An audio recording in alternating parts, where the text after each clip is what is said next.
Oke, ayo pada on cam. Ya mungkin aku buka aja udah 11 menit, udah 10 menitan lebih awal. Ya, Assalamualaikum warahmatullahi wabarakatuh. Eh, Waalaikumsalam warahmatullahi wabarakatuh. oke, pertama-tama saya ucapkan terima kasih pada teman-teman yang sudah hadir pada malam hari ini di event GDSC Member Onboarding. Di sini nanti akan dijelaskan kayak apa sih itu GDSC. Walaupun kemarin di info session udah saya jelaskan, mungkin banyak yang masih belum join dan belum tahu. Jadi nanti akan dijelaskan lagi di sini di member onboarding ini GDSC itu apa. Kayak setahun itu nanti bakal ada apa aja sih di GDSC, mempelajari apa aja sih nanti akan dibahas sedikit lah di sini. Kalau ada ditanyakan boleh langsung chat aja di kolom chat, nggak usah nunggu di akhir. Boleh di chat dulu nanti dijawab di akhir nggak apa-apa. Oke, mungkin langsung mulai. Udah kelihatan ya.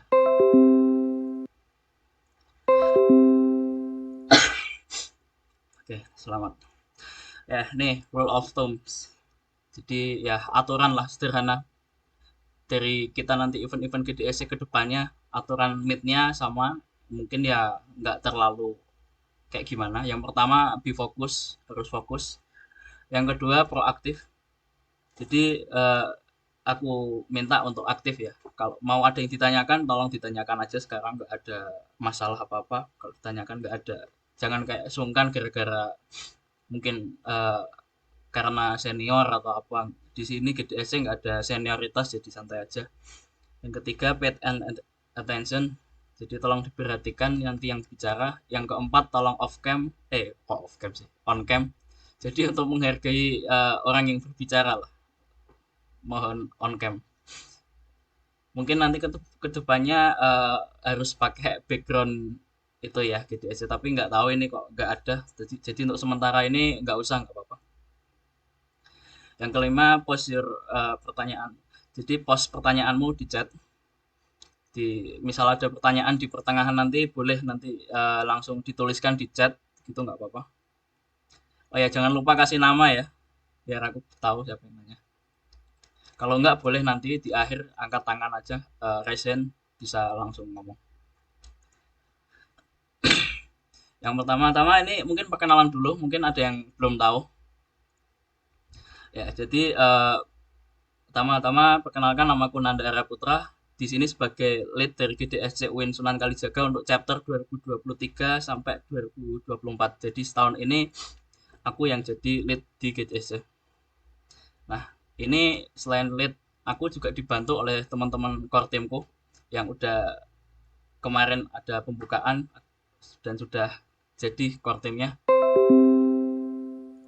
Yang pertama ada dari core team kurikulum, yaitu ada Alfian Maulana. Mungkin bisa on cam sebentar Alfian, ayo ngomong sebentar. Halo, halo. Oh, Suaraku masuk nggak? masuk masuk. Ya perkenalan singkat. Oke, perkenalkan nama Alfian Maulana, biasa dipanggil Alfian dari Prodi Informatika Angkatan 22. Oke, terima kasih. Oh ya, tadi aku lupa kenalan dari mana ya. Aku dari Informatika angkatan 2021. Oke, yang selanjutnya itu ada Hizbullah Najihan. Sepertinya orangnya belum ada di sini. Apa udah? Ya, belum. Yang ketiga ada Devani Hoirunisa. Ini juga angkatan 2001, teman seangkatanku. Orangnya juga belum ada di sini. Kita langsung lanjut aja. Yang keempat ada masih dari kurikulum, yaitu temanku juga dari angkatan 2001 Informatika, Serilia Rahmita. Terus yang kelima ini Muhammad Rumanuddin Khairun Nizam. Nizam dari divisi kurikulum juga.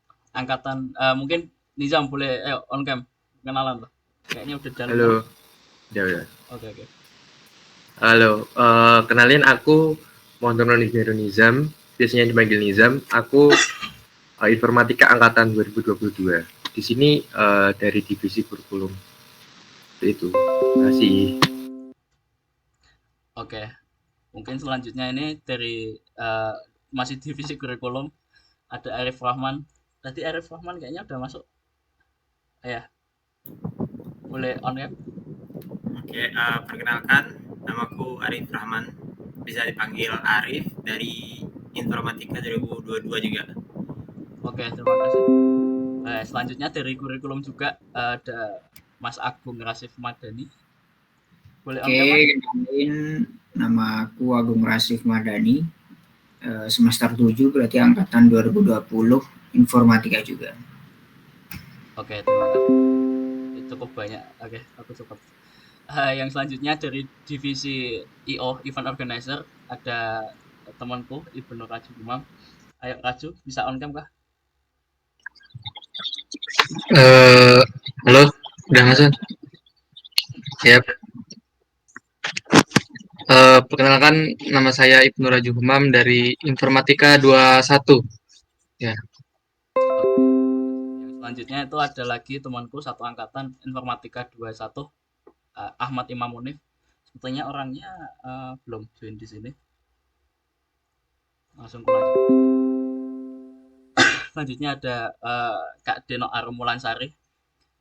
Kak Deno, Kak Ulan boleh on cam mungkin perkenalan. Ya, sebelumnya maaf ya teman-teman nggak bisa on cam karena ada satu dan lain hal gitu. Sebelumnya perkenalkan, nama aku Dena Arumulansari, biasa dipanggil Wulan. Arum juga boleh, dari Prodi Bimbingan Konseling Islam angkatan 2020. Salam kenal semuanya. Oke. Selanjutnya ada masih dari IO yaitu Hoirul Latifah. Untuk orangnya juga sepertinya belum ada di sini. Lalu ada Adita Azhra Nareswari dari divisi kreatif. Sepertinya juga belum ada di sini. Lalu ada Muhammad dari divisi kreatif. Orangnya belum ada juga. Lalu ada Frisnadi Nurul Huda dari kreatif.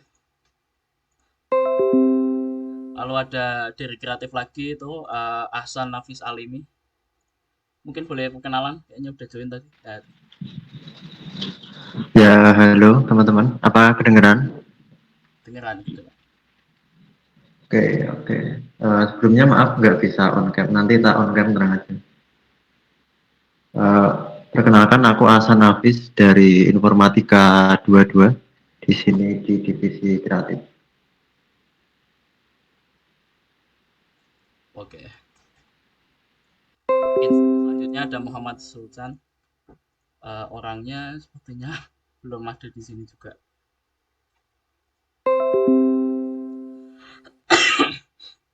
Oke, selanjutnya ini masuk ke divisi terakhir yaitu divisi sosial media. Yang pertama ada Calisun Firifkoh dari angkatan 2001 Informatika. Selanjutnya ada Askara Isa Subagio dari Informatika 21 juga. Sepertinya orangnya juga belum masuk. Selanjutnya ada Raffi Akvarian. Sepertinya udah masuk. Ya Raffi, boleh kenalan? Assalamualaikum warahmatullahi wabarakatuh. Perkenalkan, saya Raffi Akvarian Kusuma Putra, angkatan 22, sebagai divisi sosial media. Oke. Yang terakhir ada Konita Mutmainah itu dari Informatika 21 juga. Sepertinya orangnya juga belum ada di sini. Oke, mungkin udah cukup perkenalannya itu. Mungkin kita langsung masuk aja ke pembahasannya. Nah, ini mungkin yang satu kalimat yang bisa menjelaskan GDSC itu apa. GDSC bridge the gap between theory and practice for student developer. Jadi GDSC itu menjembatani antara kesenjangan teori dan juga praktek untuk mahasiswa developer. Jadi kalau di perkuliahan, terutama kalau di informatika, itu prakteknya masih kurang. Jadi cukup banyak sekali teori sehingga GDSC ini hadir untuk sebagai jembatan. Nanti di GDSC juga kita pembahasannya mungkin ya 90% teknikal terus. Jadi praktek sehingga itu bisa menjadi jembatan bagi teman-teman untuk mempelajari developer. Untuk menjadi developer. Nah, itu juga nggak terbatas dari informatika juga. Jadi GDSC juga bisa jadi tempat buat mahasiswa-mahasiswa dari prodi lain, misal mau belajar pemrograman, itu bisa join GDSC. GDSC ini cuma jadi wadah. Jadi GDSC itu bukan semacam organisasi ya, tapi komunitas. Kita berkumpul karena memiliki minat yang sama pada teknologi, kita tertarik untuk belajar, jadi GDSC ada untuk itu. Ya, GDSC merupakan komunitas berbasis universitas untuk mahasiswa yang tertarik pada teknologi, seperti yang aku bilang tadi, mengembangkan pengetahuan dalam lingkungan belajar peer-to-peer, kemudian menyelesaikan masalah lokal dengan solusi berbasis teknologi. Peer-to-peer tuh kayak gimana? Peer-to-peer tuh ketika satu atau lebih pembelajar mengajari pembelajar lain. Jadi kita tuh saling berbagi pengetahuan gitu. Sebenarnya aku di sini juga masih belajar. Aku masih belajar dari program-program, terutama kalau kalian tahu tuh saya saat ini aku lagi ikut di program Bangkit. Jadi posisinya aku juga masih belajar. Jadi di sini nanti aku juga ngasih semacam apa yang aku tahu ke kalian, dan kalian juga ngasih tahu apa yang kalian tahu ke aku. Jadi kayak gitu. Jadi di sini tuh nggak ada kayak semacam yang core team lebih pro dari member, itu nggak ada. Semua tuh masih belajar. Jadi nggak usah kayak minder ya. Jadi apa yang bisa kamu lakuin? Ask some question. Jadi kamu bisa bertanya. Kalau kalian tahu kan di GDS itu ada grup. Kalau kalian ada masalah ngoding apapun tuh boleh tuh ditanyain di situ. Discuss something, share your knowledge. Misal kalian tahu ada beasiswa apa gitu, kelas, kalian boleh share aja itu di grup. Teach each other. Nah, kita saling mengajari lah. Dan juga ada collaboration. Nanti kalau lancar di akhir ada gitu kolaborasi untuk project, give a feedback. Jadi aku harap dari kalian bisa ngasih feedback juga ke kami, ke saya. Jadi misal kalian ada kritik atau saran, tolong nanti diungkapin aja, jangan malu-malu lah. Nah, a year in GDSC. Jadi setahun di GDSC itu nanti isinya apa aja. Nah, kita ini kan udah masuk ke Oktober. Ini udah masuk onboarding. Jadi dari Oktober sampai Desember itu kita idealnya tuh dalam tahap learn atau tahap belajar. Jadi di bulan-bulan ini nanti difokuskan untuk belajar tentang ya teknologi-teknologi, dimulai mungkin dari ya ngoding, dari mungkin petnya kita ada 3 ya kemarin tuh, nanti dijelasin di belakang. Nah selanjutnya mulai Januari sampai April tuh ada build. Build itu apa? Build itu nanti ada yang namanya Google Solution Challenge lah. Kita buat kolaborasi untuk bikin project. Itu juga sebenarnya kayak semacam lomba itu loh. Tapi ya nggak wajib. Tapi itu sebuah kesempatan gitu kalau kalian mau ikut itu. Terus yang terakhir connect. Itu untuk saling bersosialisasi lah, berkoneksi dengan GDSC lain, member GDSC lain. Lewatnya juga GSC itu. Mungkin lanjutnya nih, member activity. Ini mungkin aktivitas yang dilakukan oleh member. Yang pertama, setelah kalian mengisi formnya, itu kan ada kalian sudah masuk, dikasih WA dan Discord. Jadi untuk masuk grup WA dan Discord, lalu memilih peminatan, kita ada 3, nanti ada web, machine learning sama Android. Nanti belajarnya juga itu dibantu sama yang event-event dari kita. Lalu ada proyek pemula, nanti di event-event mungkin diusahakan ada kayak ya proyek-proyek kecil-kecilan lah, biar kita nggak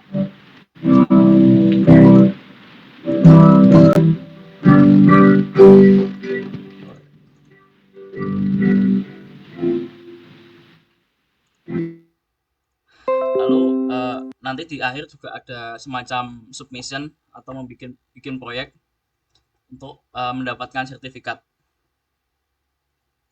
Ini sosial media kita. Yang pertama ada Instagram.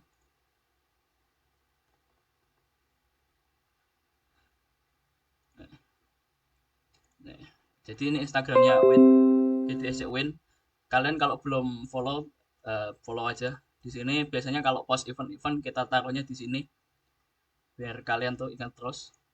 Lalu ada WhatsApp, grup WhatsApp, mungkin kalian sudah tahu. Ya ada YouTube juga. GDSC itu sebenarnya punya YouTube ya. Nah mungkin ini yang jarang orang tahu ya, kalau GDS itu ada YouTube-nya, mungkin bisa dilihat nanti. Oke, drop link. Oke, sebentar.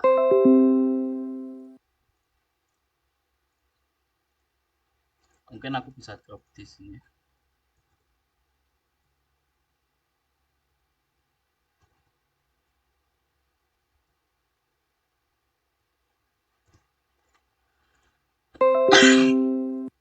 Yang terakhir tuh ada Discord. Ini bisa nggak? Oh, kalau Discord nggak kelihatan ya. Oh, nggak kelihatan kalau Discord. Jadi di Discord ini tuh banyak resource-nya ada di Discord, ada banyak. Dan di situ juga ada alumni-alumni dari GDS, member GDS yang lama, termasuk dari yang sudah wisuda atau mungkin alumni UIN. Kalian bisa bertanya di situ juga. Ada channelnya tersendiri untuk setiap petnya. Dan kalau bertanya nggak usah takut dikacangin atau mungkin kenapa-napa, karena di GDS itu nggak akan ada senioritas kok, santai aja.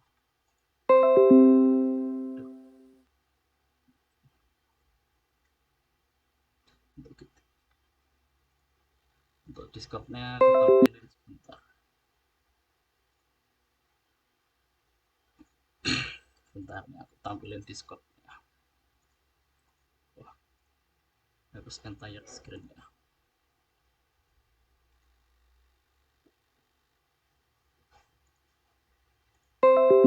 Ini udah kelihatan kan nih GDS-nya? Oke.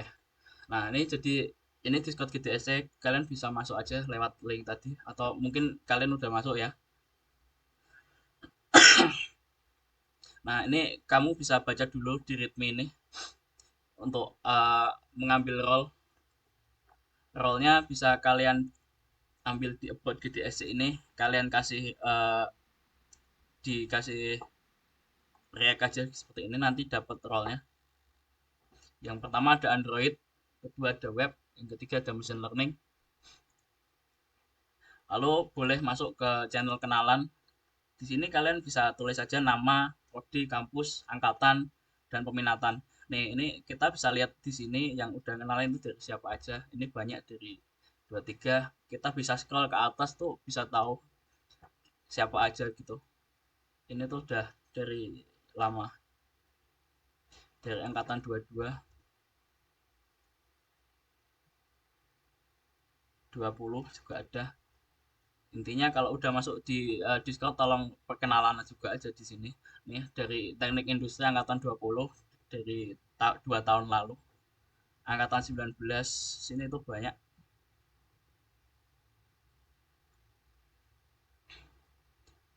Jadi dari jurusan manajemen keuangan syariah juga ada. Angkatan 18 juga ada di sini.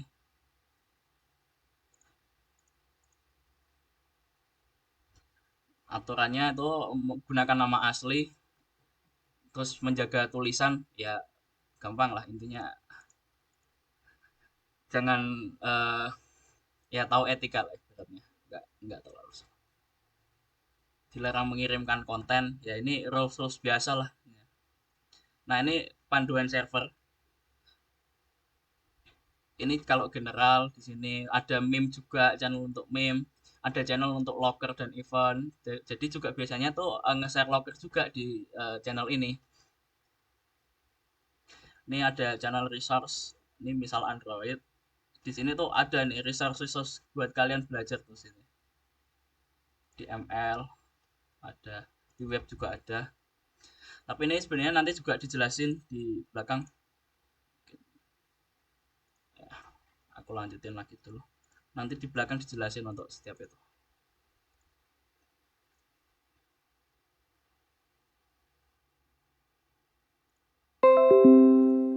Oke, mungkin untuk dari GDS-nya sendiri mungkin cukup itu sih. Mungkin sebelum masuk ke pembahasan learning, apa ada yang mau ditanyakan dulu? daripada nanti susah tentang GDSM atau apa gitu. Jadi biar mungkin ada yang mau resen, ada yang mau ditanyakan, ada yang bingung atau gimana gitu. Biasanya soalnya aku masih sering dapat DM itu di Instagram GDS kayak masih pada bingung sepertinya GDS itu kayak gimana atau ngapain aja. Oh ya, GDS itu enggak, itu ya caranya enggak ada yang berbayar ya. Jadi member enggak ada yang berbayar. Kalau acara insya Allah juga enggak ada yang berbayar. Kalau misal ada berbayar pun nanti mungkin ya ada pemberitahuannya sih. Tapi kalau secara umumnya enggak ada. Jadi jangan sampai salah info. Oke, mungkin karena belum ada yang nanya, aku langsung lanjut aja. Nah, di sini aku lagi yang membahas. Aku membahas satu pet. Aku cuma ngenalin lah sekedar di Android development atau Kotlin. Nah, yang pertama, siapa sih yang nggak tahu Android? Biasanya sekarang tuh HP-HP-nya pada Android. Coba mungkin bisa resen yang sekarang HP-nya tuh HP Android. Ayo.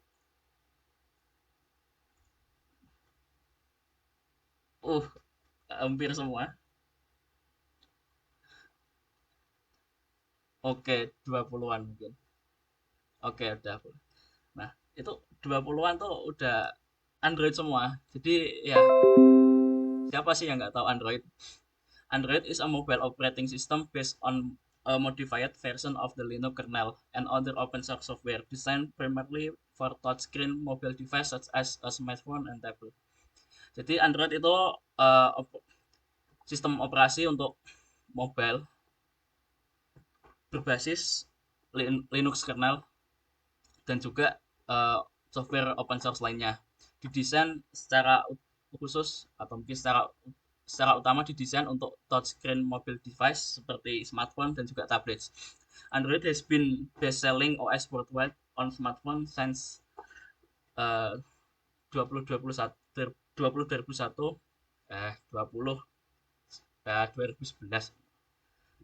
and on tablets since 2013. Jadi Android itu udah best-selling, menjadi best-selling operating system sejak 2011 sampai 2013 untuk yang tablet. Nah, sejak Mei 2021 itu sudah 3 billion ya. 3 billion monthly active users. Jadi menjadi terbesar yang terinstall dari segala operating system. Lalu sejak Januari 2021 Google Play Store sudah mendukung 3 million aplikasi untuk Android. Jadi mungkin bagi yang nggak tahu Android sama iOS itu apa itu namanya? Ekstensi aplikasinya tuh beda. Itu dulu sih. Nah, what's interesting about Kotlin? Jadi apa yang tertarik buat Kotlin? Nah, mungkin ada yang belum tahu apa itu Kotlin? Jadi Kotlin itu semacam bahasa pemrograman. Jadi salah satu bahasa pemrograman yang digunakan dalam mobile development atau dalam pemrograman Android. Sebenarnya ada lagi yang itu Java. Mungkin pada lebih familiar sama Java ya. Jadi Kotlin itu seperti pengembangannya dari Java lah.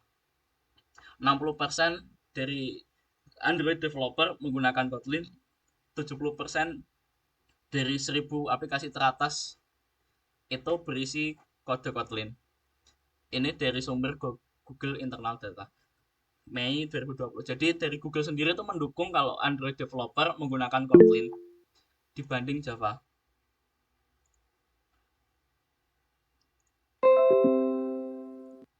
Oke, mungkin kita dengerin ini dulu.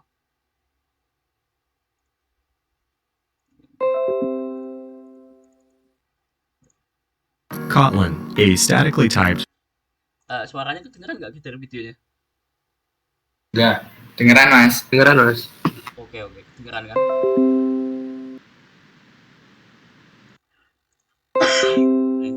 Kotlin, a statically typed multi-paradigm language designed quite simply as a better alternative to Java. Like Java, it compiles to bytecode that runs on the Java virtual machine, but Kotlin provides a more concise syntax and language features loved by modern developers, like type inference, functional patterns, null safety, and more. It was announced in 2011 by JetBrains, with the first stable release coming in 2016. It's named after Kotlin Island in Russia, and it just got a mascot in October 2021, but it still doesn't have a name yet. One of its key features is that it can interop with existing Java code, which means developers can gradually adopt it without throwing all of their code in the garbage. In addition to JVM, Kotlin can also compile to native code and JavaScript, opening the door to multi-platform apps. It's been most influential in the Android development community, and as of 2019, Google named it the preferred language for Android development over Java. One of its killer features is coroutines, which provides a simplified way to write asynchronous, non-blocking code, a common requirement for mobile developers. To get started, create a file ending in .kt. Most Kotlin developers use something like IntelliJ IDEA, which is an IDE brought to you by the same company that invented the language. Inside the file, use the fun keyword to define a main function. This is where your code will start executing, and that syntax is a lot more fun to write than public static void main string args. Declare a variable with the var keyword, assign a value, and its type will be inferred automatically, or you can add a colon after the variable name with an explicit type. A variable can't be null unless you explicitly allow it with a question mark on the type. Now use println to log the variable to the standard output. Notice how semicolons are optional, which means that line breaks are significant. Kotlin supports familiar object-oriented patterns, but can do special functional things that Java cannot, like modify the behavior of a class without inheritance using extension functions. Functions are first-class objects, which means they can be stored as variables, passed as arguments, or used anonymously with lambdas. Kotlin also reduces boilerplate with things like data classes, so you don't have to write constructors, getters, and setters, and supports destructuring when accessing the values on an object, allowing you to write concise, efficient code that you can then compile to a jar file by pulling up the terminal and running the Kotlin compiler. This has been Kotlin in 100 seconds. Hit the like button and subscribe if you want to see more short videos like this. Thanks for watching, and I will see you in the next one.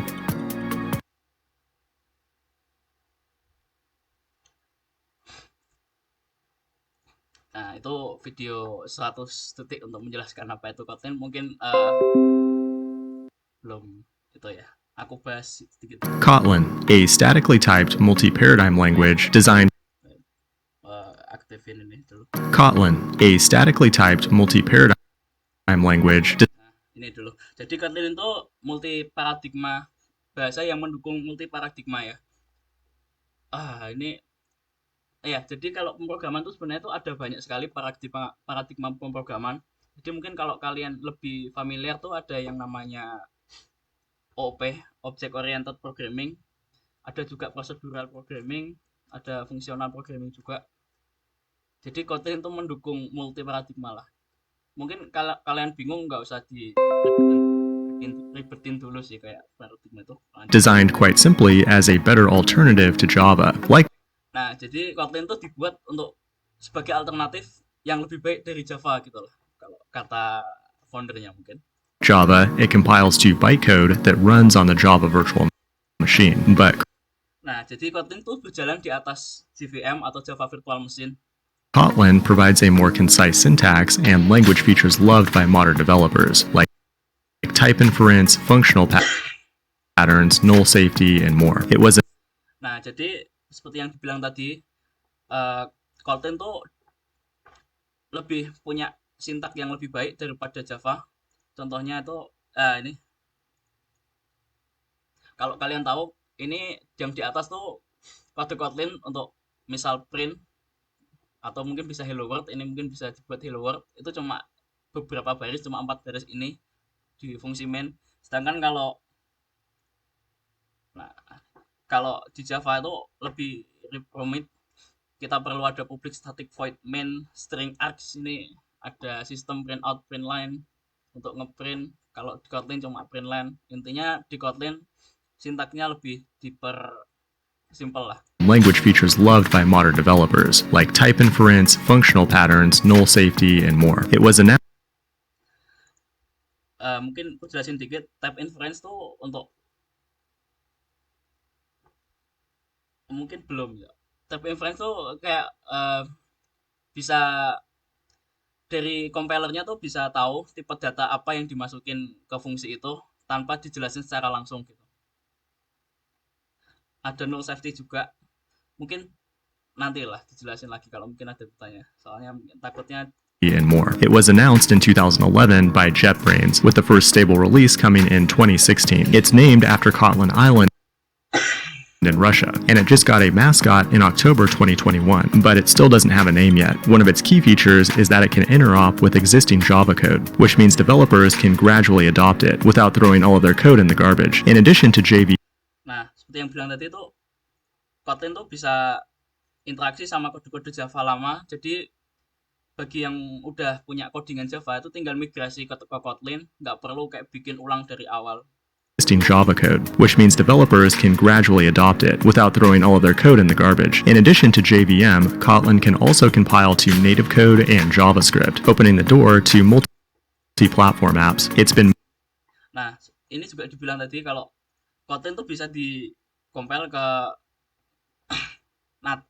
native dan juga JavaScript sehingga tuh bisa membuka pintu untuk multi-platform. Sebenarnya di Kotlin sendiri nanti itu juga ada sendiri namanya KMM, Kotlin Multi-Platform kalau seingatku nggak salah, jadi juga mendukung multi-platform lah, tapi mungkin itu pembahasannya agak jauh. Native code and JavaScript, opening the door to multi-platform apps. It's been most influential in the Android development community, and as of 2019, Google named it the preferred language for Android development over Java. Nah nih, seperti yang aku bilang tadi, sejak tahun berapa tadi tuh Google itu merekomendasikan Kotlin dibanding Java untuk Android developer. One of its killer features is coroutines, which provides a simplified way to write asynchronous, non-blocking code, a common requirement for mobile developers. To get started, create a file ending in Nah, fitur yang paling create a file and developers. To get started, is non-blocking. Namanya coroutine. Mungkin secara singkat coroutine itu untuk kayak menjalankan program lewat thread dan juga mengaturnya gitu. Jadi bisa diatur kayak misal kita mengambil data dulu dari internet, tapi kita masih menampilkan UI-nya, jadi masih ada tampilannya di aplikasi, tapi di belakang kayak background-nya tuh lagi mengambil data di internet. Mungkin secara sederhananya seperti itu. Jadi fitur ini tuh jadi fitur unggulannya Kotlin gitu loh. Code, a common requirement for mobile developers. To get started, create a file ending in .kt. Most Kotlin developers use something like IntelliJ IDEA, which is an IDE brought to you by the same company that invented the language. Inside the file, use the fun keyword to define a main function. This is where your code will start executing, and that syntax is a lot more fun to write than public static void main string args. Declare a variable with the var keyword, assign a value, and its type will be inferred automatically. Or you can add a colon after the variable name with an explicit type. Nah, seperti yang aku bilang tadi kalau apa sih? Nah, introvert tuh kita misal bikin variabel. Variabel tuh kayak sebuah wadah untuk menyimpan sebuah nilai. Jadi biasanya variabel tuh dikasih kayak tipe data. Kayak ini wadah ini tuh untuk menyimpan apa gitu. Apakah string atau kalimat ataukah angka. Angka itu bisa float atau mungkin double tuh desimal ya. Nah, introvert ini tuh kita nggak usah kayak repot-repot nentuin tipe datanya itu, tapi nanti compiler udah bisa menebak sendiri apa isi itu, apa tipe data dari isi variabel itu sendiri. Colon after the variable name with an explicit type. Ini bisa explicit kayak gini. Tapi kalau udah ada fitur introvertnya, nggak usah pakai stringnya ini nggak apa-apa, langsung var hello sama dengan hemom gitu. A variable can't be null unless you explicitly allow it with a question mark on the type. Now use println to log the variable to the standard output. Notice how semicolons are optional, which means that line breaks are. Nah, di Kotlin sendiri itu nggak perlu ada semikolon untuk memisahkan antar baris. Jadi udah pinter lah compilernya tuh.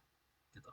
Mungkin yang belum tahu tuh biasanya kalau di pemrograman terutama yang bahasa pemrograman yang lama itu ada wajib untuk ada semikolon atau titik koma di akhir baris program untuk membedakan tiap baris programnya itu apa gitu. Jadi di Kotlin ini ada fitur nggak perlu semikolon karena compilernya udah pinter bisa ngebedain per barisnya tuh yang dimaksud kayak gimana gitu. are significant. Kotlin supports familiar object-oriented patterns, but can do special functional things that Java cannot, like modify the behavior of a class without inheritance using extension functions. Functions are first-class objects, which means they can be stored as variables, passed as arguments, or used anonymously with lambdas. Kotlin also reduces boilerplate with things like data classes, so you don't have to write constructors, getters, and setters, and supports destructuring when accessing the values on an object, allowing you to write concise, efficient code that you can then compile to a jar file by pulling up the terminal and running the Kotlin compiler. This has been Kotlin in 100 seconds. Jadi yang terakhir tuh ini untuk membahas saja kayak Kotlin tuh mendukung bahasa paradigma OOP dan juga fungsional dan paradigma lain. Mungkin kalian nggak perlu kayak bingung-bingung kalau ada yang kata-kata first class function ini apa. Ini mungkin nanti dipelajari belakangan aja. Dan juga ada fitur data class. Ya ini fitur Kotlin mungkin kalau sekarang cukup tahu itu aja gitu. Subscribe if you want to see more short videos like this. Thanks for watching, and I will see you in the next one. Mungkin sudah. Nah selanjutnya ada minimum requirement ini. Sebenarnya yang di Android tuh yang sebenarnya agak berat tuh di sini. Jadi kayak barrier to entry atau mungkin ya kerennya barrier to entry lah ya. Jadi untuk masuk di belajar di Android ini agak tinggi memang syaratnya dibanding yang pad lain ya. Yang pertama prosesornya tuh minimum Core i3 Gen 8 atau yang setara, rekomendasinya i3 Gen 7 ke atas. Ya ya mungkin kayak gitulah. Selanjutnya ada RAM-nya. Ini cukup penting. Yaitu pertama minimum 8 GB, rekomendasi 8 GB atau lebih. Lalu ada storage minimum 20 GB, rekomendasi 50 GB ke atas. Sistem operasinya minimum Windows 8, rekomendasi Windows 10. Screen resolution minimum 1280. Ya ini kayak standar lah. Device-nya ya kalau device perlu juga ada HP Android ini buat kayak mendukung aplikasimu nanti kalau misal mau debugging atau menjalankan aplikasi, misal mau tes aplikasimu yang kamu buat itu bisa lewat HP langsung. Jadi mungkin yang agak berat di sini tuh biasanya di requirement ini sih untuk yang di Android, terutama yang mungkin minimum RAM. RAM ini kalau misal ada yang tanya kenapa RAM-nya kok 8 itu karena nanti tuh Android tuh kita ngodingnya tuh lewat biasanya Android Studio. Jadi Android Studio tuh berat. Makanya minimum 8 GB lah. Kalau 2 atau 4 itu mungkin aku belum tahu nyoba, tapi kayaknya memang berat banget lah. Mungkin juga nggak bisa sih kalau 2 itu. Kasihan laptopnya juga malah. Nah, ini ada learning resource. Ini. Dari kami tuh juga sudah menyediakan learning resource selain yang di Discord tadi. Kalian bisa lihat di sini ada ini Android ini. Ada requirement device tadi juga ada di sini. Oh, belum kelihatan. Ya. Notion ini nanti aku share linknya. Yang pertama ada installation. Kalau mau instalasi tuh di sini ada tutorialnya, nanti dibuka aja di sini. Kalian bisa install sendiri secara mandiri. Ya sebenarnya ini juga ada yang Flutter ya. Flutter kalau kalian mau juga bisa dilihat juga di sini. Yang paling penting sih ini kalian mungkin bisa selesain sendiri sih. Untuk yang installation ini. Jadi aku harap kalian tuh bisa juga kalau yang ingin belajar Android tuh secara mandiri install ini yang dibutuhin nih. Kayak Gradle-nya kayak ini bisa diinstal sendiri. Jadi dicoba diinstal sendiri dulu. Kalau misal ada error kalian bisa tanya di grup WA gitu. Soalnya kalau di sini aku jelasin kayak per langkah untuk install itu tuh waktunya tuh nggak cukup. Jadi aku mohon itu grup Discord, grup WA dan Discord itu juga dimanfaatin. Jadi kalian nyoba kalau misal nemu yang bingung boleh ditanyakan, nggak usah sungkan, tanya banyak pun nggak apa-apa, tanya yang sepele nggak apa-apa. Intinya biar aktif aja tuh grupnya, karena yang bagian dari utama GDS itu juga di grup WA itu kita diskusi di situ. Kita nggak cukup kalau cuma di event-event gini doang soalnya. Oke, mungkin Ini juga ada submissionnya. Ya mungkin ini nanti aja lah. Enggak. Ini juga kalian bisa lihat di tadi link Notion-nya. Ini aku share sebentar. Aku share di chat.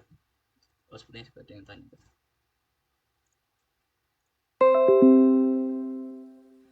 Di submission ini mungkin nanti untuk akhir-akhir di akhir chapter atau mungkin ya masih agak lama beberapa bulan kita adain project-project gitu. Nggak wajib kok, tapi ya kayak memacu kalian lah untuk berkembang gitu, daripada kuliah-kuliah aja kan nggak ngapa-ngapain. Nah nanti yang bagi nyelesain submission dapat certificate of completion ini dari 2 tahun lalu, dari sertifikatnya Mas Fatki Nur Ahsan ya. Ya kayak gini mungkin kalian bisa pamerin di LinkedIn atau di mana. Ini installasinya kalian bisa lihat sendiri tadi di Notion-nya, ini hampir sama. Mungkin nanti PPT-nya juga aku share juga.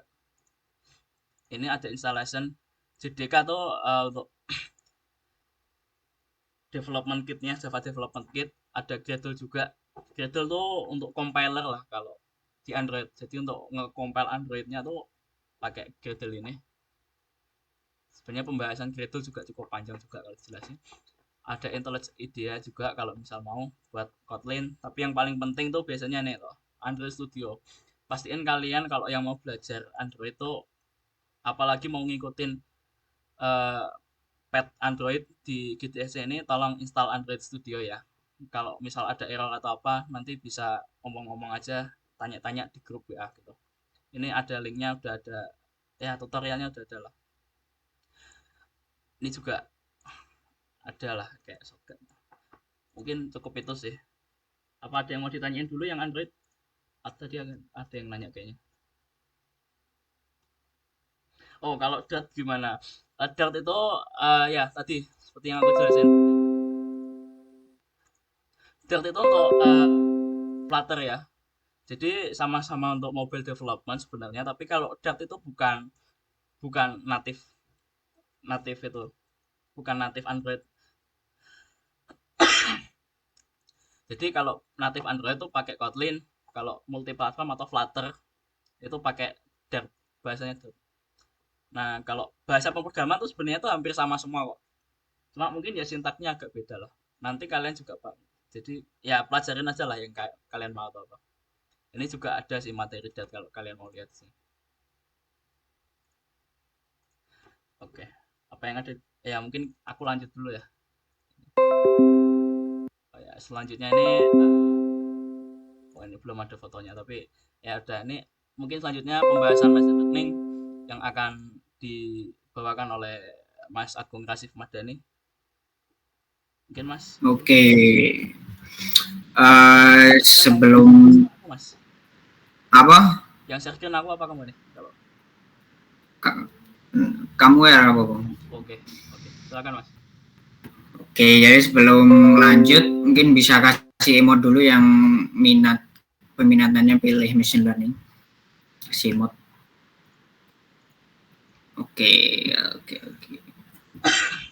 Oke, lumayan banyak. Oke, udah cukup. Jadi sebenarnya kalau machine learning ini pun aku sebenarnya pengalamanku itu baru kurang lebih 1 tahun. Karena memang di teknik informatika itu kan machine learning itu kan baru dibahas di semester 5. Jadi buat kalian yang masih semester 1 atau semester 3 ini bisa jadi satu langkah ke depan buat belajar machine learning dan bisa untuk menjadi data scientist, machine engineer, dan masih banyak yang menggunakan machine learning gitu. Oke, next.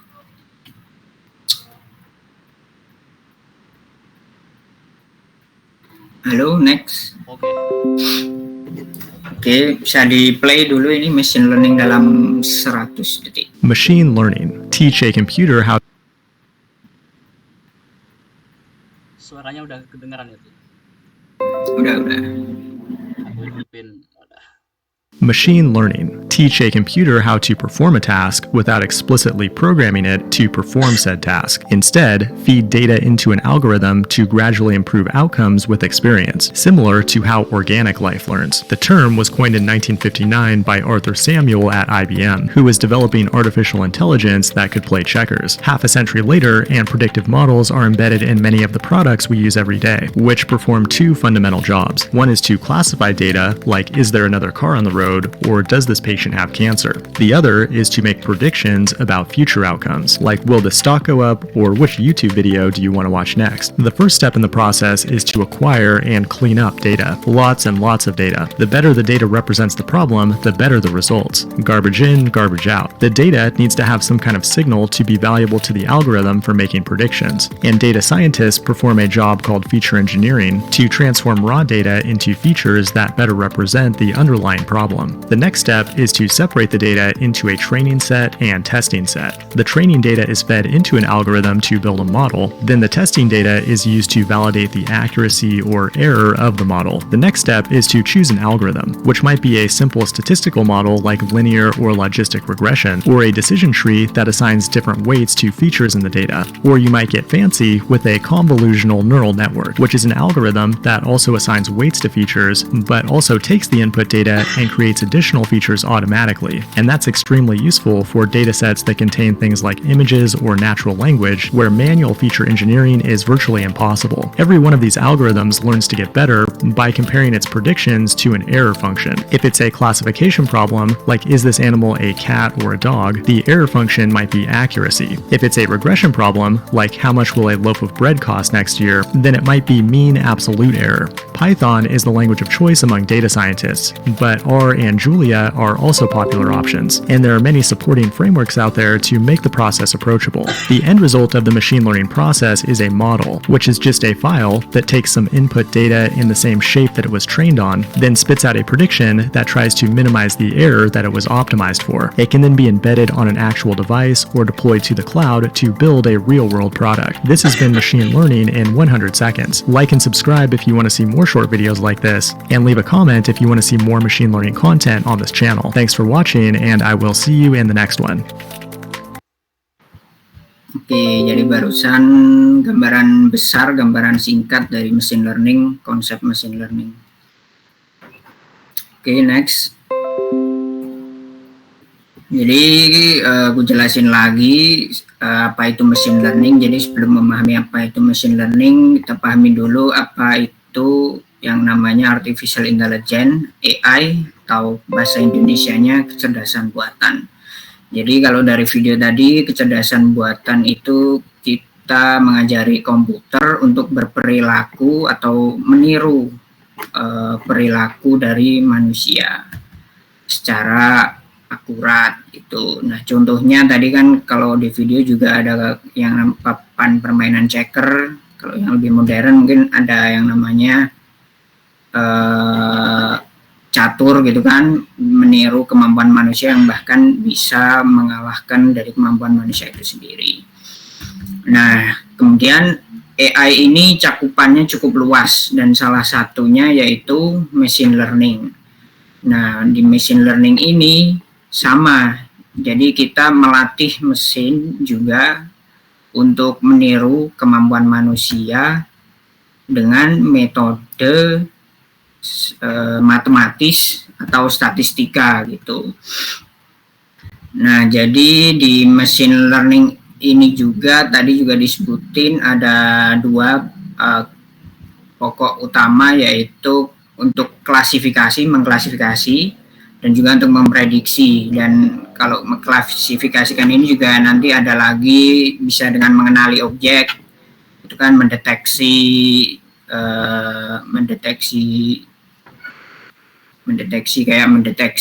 fraud detection gitu, jadi mendeteksi kejanggalan.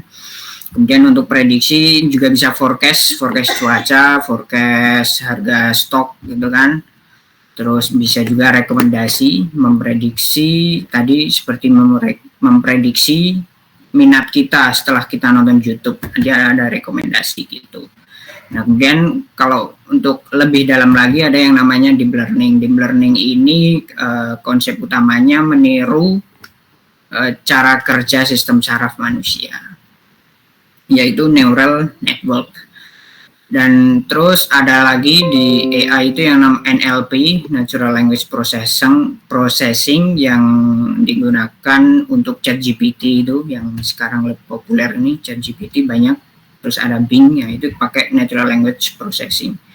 Nah, Natural Language Processing ini sebenarnya mengambil irisan juga dari machine learning, walaupun nggak sepenuhnya machine learning, tapi juga mengambil irisan dari machine learning dan juga deep learning. Oke, next.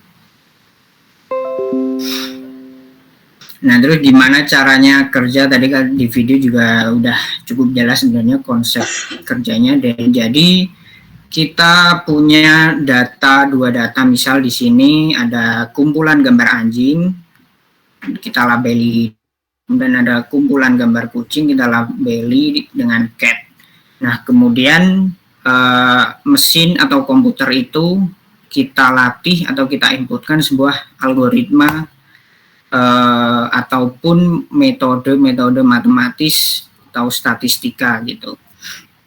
Nah, kemudian mesin itu belajar untuk mencari pola dari kumpulan gambar anjing tersebut. Nah, dan kumpulan gambar kucing tersebut. Nah, maka jadi mesin atau komputer tersebut akhirnya menemukan pola gitu kan. Nah, terus misal udah berhasil menemukan polanya gitu, kemudian nanti kita misal inputkan gambar baru dan menyuruh mesin tersebut buat mengklasifikasikannya, maka mesin tersebut akan tidak 100% bisa memprediksi, tapi mesin tersebut akan mengkategorikan gambar yang kanan tersebut. Misal kita masukkan gambar yang kanan, akan probabilitas mengklasifikasikannya sebagai kucing mungkin saja bisa 0,6 dan probabilitas mengklasifikasikan anjing misal 0,4.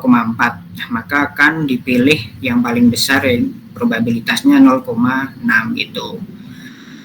Nah, walaupun begitu itu kan nggak 100% model yang kita kasih ke mesin itu kan bisa 100% akurat, bisa jadi malah salah gitu kan untuk memprediksinya. Nah, maka dari itu fungsi dari seorang data scientist dan machine learning engineer itu yang untuk mengimprove modelnya gitu.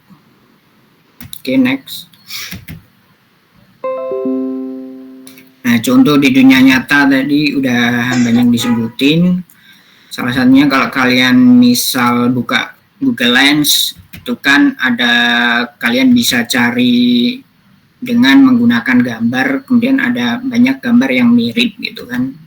Nah, selain itu juga di Google Lens juga ya ada text recognition, kalian bisa langsung mengarahkan ke gambar gitu, langsung otomatis menjadi tulisan digital gitu. Terus ada kalau di Gmail ada spam filtering, walaupun nggak 100% benar gitu kan spam filteringnya, kadang ada email yang seharusnya bukan spam tapi malah kedeteksi spam. Nah, itu memang modelnya mungkin belum paling bagus gitu. Terus ada juga di dunia medis, dan yang kemarin yang ada di Bangkit itu salah satunya bisa mengklasifikasikan atau diagnosis diabetes melalui gambar retina manusia gitu. Terus ada lagi tadi fraud detection, mendeteksi kejanggalan gitu kan. Misal kalian lagi nge-game terus kalian pakai cheat. Nah, kalau misal developernya mengembangkan machine learning fraud detection, nah ini kemungkinan besar kalian bisa terdeteksi dan bakal di-ban gitu. Terus ada juga search engine, kalau misal kalian masukin kata kebakaran gitu di Google, maka kalau kalian scroll pasti akan muncul rekomendasi berita hari ini. Nah, itu juga bagian dari machine learning. Terus juga ada traffic prediction di Google Map gitu. Oke, next. Nah, untuk instalasinya tadi juga disampaikan ada 3 sebenarnya bahasa pemrograman yang dipakai, Python, R, sama Julia kalau nggak salah.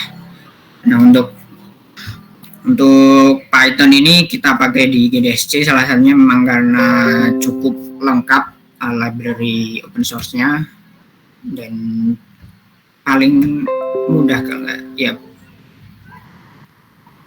paling mudah lah kalau bahasa pemrograman Python dibandingkan yang lain. Untuk virtual environment-nya juga disarankan pakai Anaconda. Terus untuk IDE-nya bisa, kalau online kalian bisa pakai Google Colab atau Kaggle Notebooks. Nah, Kaggle itu kayak tempat banyak project-project dari para data scientist atau machine learning engineer yang dipamerkan di situ. Kalian bisa juga pakai Kaggle Notebooks. Di sana kalian bisa langsung lihat project-project dari orang-orang gitu, bisa langsung kalian edit di Kaggle-nya langsung gitu. Nah, untuk lokal ada Jupyter Notebook, ada juga PyCharm, atau kalau kalian yang udah install Visual Studio Code juga bisa pakai itu. Oke, next. Untuk minimum requirement-nya memang nggak sesusah untuk Android, jadi minimal memang 4 GB. Terus untuk memori juga kalau bisa disisain banyak gitu, karena memang library yang digunakan juga cukup banyak, sama datasetnya juga ada yang besar, ada yang kecil juga, jadi bisa disisain. Kalau untuk Google Lab ini, kalau yang kalian nggak pengen mikir instalasi, kalian bisa langsung pakai Google Colab atau Kaggle Notebooks yang namanya. Cuma minusnya kalau online, kalau misal kalian terputus koneksinya, maka kalian harus ngulang gitu run-nya. Jadi harus ngulang. Kalau misal kalian perlu install library, kalian harus install lagi. Kalau misal kalian download dataset, harus download dataset lagi gitu. Jadi kalau yang pakai kuota kurang disarankan. Kalau pakai WiFi nggak masalah. Oke, next. Nah, untuk learning resource-nya ini tadi yang di Discord juga udah ada sebenarnya yang dahulu-dahulu resource-nya, tapi kalau yang dahulu itu kayak terlalu banyak sama masih terlalu acak gitu, nggak berurutan. Nah, jadi di sini aku buatin lagi yang menggabungkan dari yang resource yang lama gitu kan. Jadi ada kita latihan dasar dulu kayak Python, linear algebra, statistika, terus ada exploratory data analysis, data preprocessing, feature engineering, dan masuk ke bagian utamanya machine learning. Dan model kalian juga ini opsional, kalian bisa di deploy juga, dan untuk lanjutan juga opsional. Nah, kalau misal kalian punya nemu resource yang lebih bagus, kayak Mas ini ada resource yang mungkin bisa diperhitungkan bagus, kalian bisa share aja di Discord atau di WA gitu. Misal nemu gitu resource yang bagus yang sekiranya bisa dibagikan ke teman yang lain gitu. Nah, terus yang terakhir ini untuk submisinya ini juga nggak terlalu susah, karena memang untuk yang dasar dulu kalian, dan ini udah ada beberapa contohnya untuk kasus klasifikasi dan regresi di resource yang udah aku buat tadi, ada banyak contohnya juga udah aku share. Jadi kalian tinggal belajar terus kalian tiru gitu kan, contoh terus kalian coba-coba. Nanti bisa juga tanya-tanya di grup kalau misal ada yang nggak bisa gitu. Oke, next.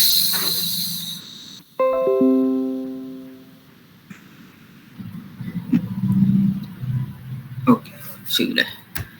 Udah selesai. Apa ada tambahan lagi? Udah. Oke, mungkin langsung ke pet terakhir ya. Mungkin pertanyaan bisa nanti di akhir aja. Dan mepet juga. Ini dari pet web development akan dijelaskan oleh Mbak Nizam. Ayo Nizam, silakan. Tes, apakah suara saya terdengar? Masuk, siap. Ini kamu yang megang apa aku aja yang share? Mas Andi aja ya Bapak. Ya, monggo. Oke, mungkin aku perkenalan lagi dulu ya. Mungkin tadi ada yang baru join atau gimana. Kenalin, namaku Muhammad Ginero Nizam, biasanya dipanggil Nizam. Di sini aku bakal jelasin salah satu pet yang ada di GDSC ini, yaitu web development. Begitu. Next. Apa sih website itu? Kira-kira ada yang belum tahu nggak sih apa itu website? Pasti Mas, maaf. Oh, tuh. Pasti kalian semua udah tahu dong apa itu website. Nah, dari sumber yang aku baca, yaitu yang tertera di PPT ini, yaitu geeks.geeks. Website itu ialah kumpulan dari banyak halaman web, di mana halaman web ini itu adalah file digital yang ditulis menggunakan HTML. Jadi, untuk membuat sebuah web itu pasti kita memerlukan file HTML nantinya. Agar situs web kita dapat diakses oleh orang lain, nanti kita harus menghosting, istilahnya nyimpen di server, biar orang lain itu bisa lihat web kita, kayak gitu. Terus, buat sekarang, dengan adanya internet ini, web itu bukan cuma sebagai nyimpen file kita biar bisa diakses orang lain gitu. Web sekarang ini juga digunakan untuk tujuan tujuan di mana web ini untuk menyampaikan informasi serta mempromosikan interaksi antara kita ataupun apapun dari organisasi kita gitu ke orang lain kayak gitu. Ini kayak gitulah. Website ini pertama kali diperkenalkan pada tahun 1991 oleh seorang ahli dari Inggris, yaitu Sir Timothy John Tim Berners-Lee. Mungkin kayak gitu. Next. Apa sih yang menarik dari web development ini? Enggak seperti pet-pet yang sebelumnya. Dalam web development ini kita itu nggak perlu spesifikasi yang terlalu tinggi gitu. Jadi kita cuma butuh 3 ini, yaitu yang pertama text editor, yang kedua ada browser, dan tentunya internet kayak gitu. Nah, untuk text editor sendiri ada ini yang logo biru ini namanya, kalian pasti udah tahu dong, namanya Visual Studio Code. Dan ada pula Sublime Text ataupun Bracket. Nah, ini aku masukin soalnya dari rekomendasi dari coding ya gitu. Nah, untuk rekomendasi kami mungkin kalian bisa pakai Visual Studio Code. Kenapa? Karena ini punya extension yang banyak banget yang mungkin bisa kayak mempermudah kalian lah biar ngodingnya nanti lebih efisien. Seperti itu. Nah, kayak mungkin aku bakal nge-share juga extension apa sih yang perlu kalian download atau install di Visual Studio Code. Extensionnya itu kayak live server, auto close, auto rename, dan lain sebagainya gitu. Ini coba aku share ke komentar aja. Sebentar. Nah, yang kedua ini browser, dimana pasti di semua laptop ada browser lah ya, masa nggak ada. Jadi kenapa sih kayak gampang banget gitu. Jadi kalian cuma butuh text editor aja sih dalam pengembangan web development ini. Dan yang ketiga ditambah dengan internet kayak gitu. Ya, pasti butuh laptop. Betul, itunya butuh laptop. Kalau mungkin ada yang nggak punya laptop, bisa coba di HP, itu sebenarnya juga bisa sekarang. Tapi tidak direkomendasikan kayak gitu. Mungkin bisa next. Nah, dalam web development ini sendiri sebenarnya itu ada 3 pet tersendiri. Yang pertama ada front end, yang kedua ada back end, dan yang ketiga ada full stack development kayak gitu. Nah, kenapa aku milih gambar-gambar ini? Ini itu merepresentasikan masing-masing page-nya lah. Kayak front end ini kayak dalam sebuah restoran. Front end itu yang bertugas di penyajiannya lah, yang kita duduk, lihat dan sebagainya kayak gitu. Kayak interior dari restorannya, dan lain sebagainya. Yang kedua ini backend. Untuk gambarnya ini dapur dari sebuah restoran kayak gitu. Nah, di restoran itu pasti kita nggak bakal lihat dapurnya. Itu urusan mereka lah yang nyajiin di sana. Kemudian yang terakhir itu ada full stack development, di mana full stack development ini tugasnya ya ini di front end dan back end. Jadi kalian bukan cuma ngatur-ngatur interior apa restorannya, gimana tempat duduknya, penataannya dan lain sebagainya, tapi juga kalian nanti yang masak dan lain masak, cuci piring dan lain sebagainya. Itu. Nah, ini di bawahnya sebenarnya ada kayak apa sih nanti yang kalian bakal pelajarin kalau jadi atau milih salah satu path ini. Yang pertama di front end ini kalian mungkin maaf ini agak kecil ya tulisannya. Jadi aku mungkin tidak bacain. Yang front end ini yang pertama kali dan pasti kalian pelajari yang pasti ada HTML dan CSS. Di mana ini HTML kayak kunci gitu loh buat kalian bisa belajar atau ngupload web kalian biar bisa dilihat orang-orang. Dan untuk selanjutnya ada JS atau JavaScript. Ini tuh bahasa pemrograman yang apa ya, udah satu paket lah sama HTML dan CSS. Kalau HTML itu kayak tulangnya, nanti CSS itu sebagai kulitnya. Kemudian kalau JavaScript sendiri itu sebagai sarafnya. Jadi mereka bertiga ini adalah hal-hal yang nggak bisa dipisahin satu sama lain gitu. Kemudian yang sebelahnya ini ada logo B, itu salah satu framework. Kalau ada yang belum tahu apa itu framework itu kayak kerangka kerja yang udah ada gitu loh, kayak codingan apa ya nyebutnya, kayak codingan yang udah ada gitu loh, yang dibuat oleh orang lain. Jadi kita tinggal make aja gitu yang udah dibuat itu. Nah, ini Bootstrap ini salah satu framework CSS terpopuler lah yang biasa digunakan oleh para web developer. Kemudian ada React.js, ya kayak namanya React.js. React.js ini dibuat dari JavaScript.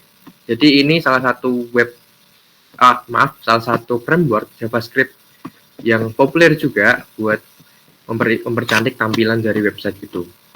Dan yang terakhir ini ada Tailwind, ini juga framework yang bagus atau populer lah salah satunya buat mempercantik dari web kita sendiri. Kemudian ada backend. Buat yang backend ini mungkin kalian udah lihat ini namanya Node.js yang udah aku bahas di sebelumnya di frontend, yaitu ada JS. Kenapa ini ada Node.js? JavaScript itu sendiri nggak cuma bisa dalam frontend aja, tapi juga bisa untuk backend, di mana Node.js ini kayak apa ya namanya, salah satu library dari JavaScript gitu, biar buat pengembangan dari backend. Ada juga PHP. Di sini dua ini untuk pengembangan Node.js dan PHP ini kayak bahasa pemrograman itu ya untuk pengembangan dari backend. Kemudian ada SQL. Kalau SQL ini buat database-nya, kayak nyimpen datanya gitu, kayak rak-nya lah yang kita butuhin buat nanti kayak ngolah-ngolah dari bisa disajikan ke front end-nya gitu.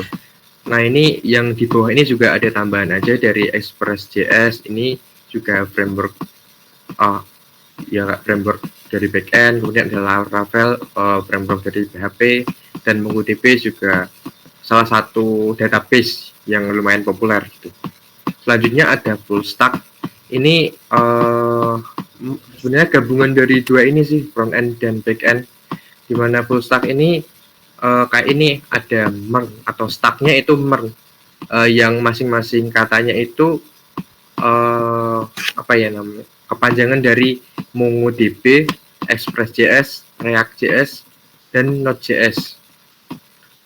Sebenarnya masih ada banyak banget lah stack-stack yang populer digunakan, seperti kayak Mint, Tol, dan lain sebagainya. Nah, kenapa aku ini nulis di sini Mern? Karena mungkin kedepannya kita bakal belajar lah soal tags ini, salah satunya kayak gitu. Nah, bagi kalian yang pengen kayak lihat-lihat learning pad atau apa sih yang bakal kalian pelajarin, boleh banget nih buka ini link yang ada di bawah, http://roadmap.sh. Ini itu web yang isinya roadmap pembelajaran yang cukup lengkap lah. Di sini itu bukan hanya soal ada front end, back end, tapi juga ada yang lainnya juga. Dan menurutku di sini cukup lengkap bagi kalian yang pengen yang belum tahu lah atau pengen kurikulum yang terstruktur kayak gitu. Mungkin bisa dicoba buka-buka nantinya. Itu. Next. Oh ya, aku mau nambahin ya, itu aku juga lupa. Nah, kalian bisa buka tuh webnya roadmap.sh tuh, itu udah lengkap banget dan mungkin terlalu lengkap juga untuk kalau misalnya yang baru belajar. Jadi boleh dilihat di situ kalau mau lihat seberapa jauhnya perjalanan yang akan kita lewati kalau belajar. Dan itu nggak cuma dilewati oleh kalian yang baru belajar, kita pun mungkin baru di tengah jalan ya. Dia mulailah. Nah, itu mungkin kalau yang ini aku juga mau komen sebentar. Nah, kalau full stack ini mungkin cocoknya tuh dapurnya tuh ditaruh di belakang gitu. Oke, next ya. Silakan lanjutin. Next. Oke, ini kayak learning resource lah. Jadi kayak yang udah aku sampaikan tadi, ini ada roadmap.sh yang tadi mungkin biar kalian lihat aja sih apa-apa aja yang bakal kalian pelajari gitu. Terus ini ada juga pasti kalian yang udah ngulik-ngulik soal web developer, web development itu udah tau lah ini siapa, channel YouTube siapa. Bapak desain kita semua yaitu Web Programming Unpas, Pak Sandika. Yang mungkin aku rekomendasiin lah buat bisa ditonton. Kemudian di sini juga ada Discord kita sendiri, yaitu di resource-nya ini menurutku udah lumayan lengkap sih di sini. Ya. Kemudian juga ada Notion di sini juga lumayan untuk lihat-lihat apa sih yang mungkin bakal kalian pelajarin buat kedepannya kayak gitu. Ada juga web-web lain kayak W3 School atau mungkin kalian ada rekomendasi, boleh banget nanti komen di sini biar teman-teman yang lain itu tahu gitu. Ini bagus loh, mungkin ada rekomendasiin kayak channel YouTube-nya Dea Afrizal atau kelas terbuka kayak gitu, kode kulitam itu juga bagus juga bagi kalian yang pengen ngulik-ngulik kayak gitu. Next. Nah, ini kayak pad sebelumnya yaitu Android dan Machine Learning. Di pad Web Development ini juga ada submission bagi kalian yang pengen serius gitu. Yang nggak pengen serius sih, harus sih sebenarnya kayak keharusan buat final destination kalian lah. Masa setahun di sini kalian nggak ngapa-ngapain gitu. Paling nggak kalian harus bisa buat inilah nanti yang pengen front end atau back end. Di sini ada kriteria lah yang harus kalian penuhi biar bisa nyelesain submission-nya. Ini mungkin bisa jadi patokan kalian buat tahu seberapa jauh gitu kalian belajar. Misal kalian ngerasa wah aku nggak tahu udah sampai mana, kita coba aja dulu ngerjain yang ini. Mungkin dari submission yang pemula kayak ini dibaca kayak harus bisa HTML, CSS, JavaScript dan lain sebagainya. Kalau kalian udah ngerasa ini, berarti wah aku berarti udah ngelewatin yang ini, bisa nyoba yang ekspor atau gitu kayak gitu. Itu sih. Next.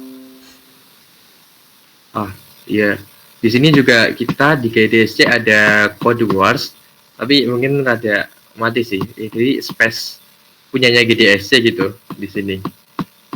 Jadi mungkin kalian yang pengen join bisa join, namanya apa itu? GDSC Winsuka gitu, kalau nggak salah. Nah ini Win Sunan Kalijaga, kalian bisa join di sini bagi yang pengen join di clan GDSC Win Sunan Kalijaga. Cari aja Win Sunan Kalijaga. Bagi yang nggak tahu apa itu Code Wars, itu kayak tempat kita ngerjain competitive programming gitu, buat ngasah logika dan algoritma dan struktur data. bagi yang pengen latihan atau ngasah logika, algoritma atau struktur datanya bisa nyoba ke CodeWorks. Atau enggak ada alternatif lain kayak apa namanya let code itu juga boleh. Mungkin sekian dari aku. Kembaliin ke Mas Anda. Oke, terima kasih Nizam. Oh ya, mungkin kalian ini ya kalau kalian mungkin punya CodeWorks atau sering buka boleh lah join ini. Ini yang join CodeWorks nih dari UIN tuh yang ya sepuh-sepuh lah udah alumni tuh. Jadi kalau kalian mau ada kompetitif, jiwa kompetitif, mungkin bisa lah join. Mau siapa tahu ngerank di situ dapat rank atas.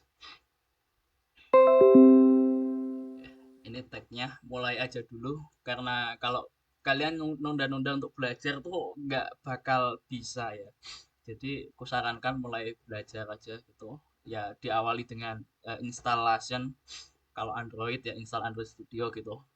Karena memulai itu langkah yang paling penting. Oke, mungkin masuk GNA. Di GNA. Langsung aja tanyain di chat ini kayaknya nggak bisa. Oke, apa ada yang ingin ditanyakan dari kalian? Ayo, boleh di chat atau mungkin resen tentang apapun lah dari itu. Terutama mungkin yang pet Android tadi itu. Atau machine learning atau web. Sebentar.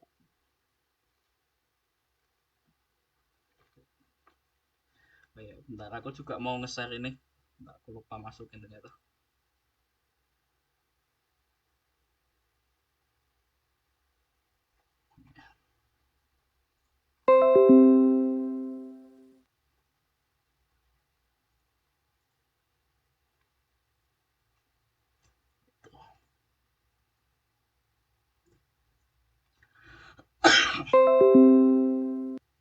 Nih kayak mau ya mungkin ya bisa dibilang promosi lah, tapi ini ada sudah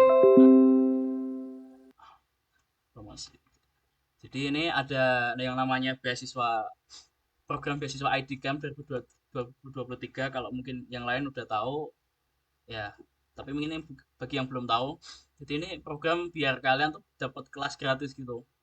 Jadi kalau misal kita event GDSC ini kan beberapa minggu atau mungkin seminggu sekali, kita nggak setiap hari. Jadi ini kayak kalian ikut program ini tuh nanti dapat course yang bisa kalian ikuti tiap hari. Kalau misal hari ini ada agak lenggang kalian bisa lanjutin gitu, dan itu ada materi-materinya yang udah terstruktur gitu.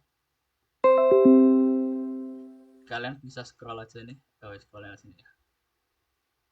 Ini bisa syaratnya. Ini jujur aja tuh program beasiswa yang pendaftarannya tuh paling gampang dan langsung diterima, dan yang paling enak lah aku ingat.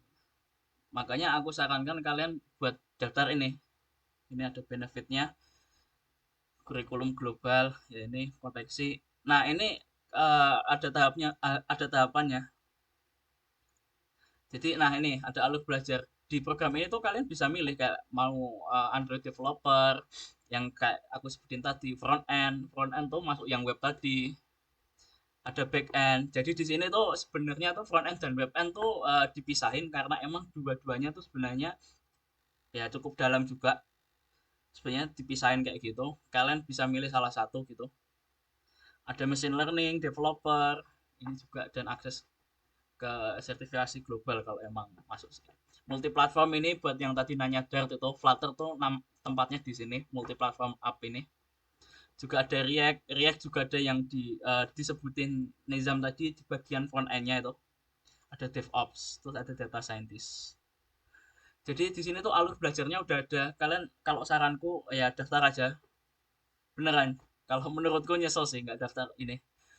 Aku nggak daftar karena aku udah ikut program Bangkit, udah sibuk, nggak bisa ngikutin. Tapi kayaknya semua kelas ini tuh udah pernah aku ambil. Walaupun yang pemula-pemula doang itu lewat berbagai beasiswa gitu. Jadi kalau saranku ada beasiswa gini tuh langsung daftar aja. Apalagi yang ID Camp ini karena ini tuh setahun cuma sekali ya. Jadi kalau kalian miss tahun ini, kalian cuma bisa nyoba lagi tuh tahun depan.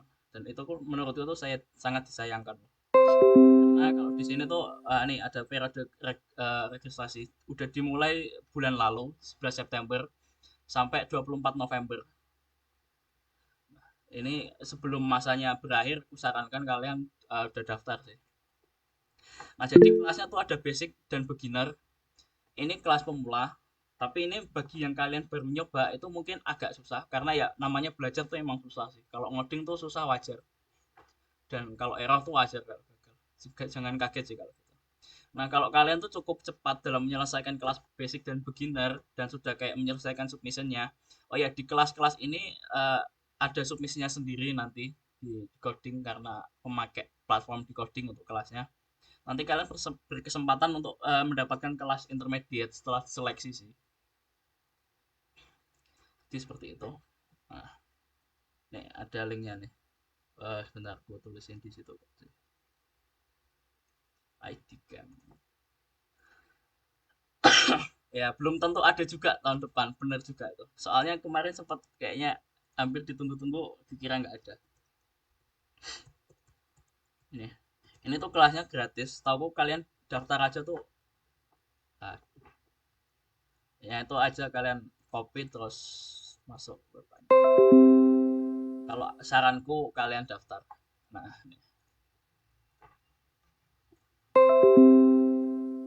ini kalian tinggal klik aja daftar. Nah, ini masuk aja sini. Masuk. Kalian juga kalau masuknya butuh akun di coding. Jadi kalau kalian belum tahu di coding, ini. Jadi untuk mendaftarkan silahkan masuk dan menggunakan akun di coding. Nih. Kalian bisa daftar dulu di akun di codingnya sini. Oh, ini ada nanti di sini langsung milih learning pad, mengisi data diri dan selesai. Habis itu tuh biasanya langsung dapat tokennya. Kalau nggak dikirim ke email mungkin ditunjukin nanti langsung redeem aja di web decodingnya. Atau kalau nggak kalian bingung tanyain aja di grup WA.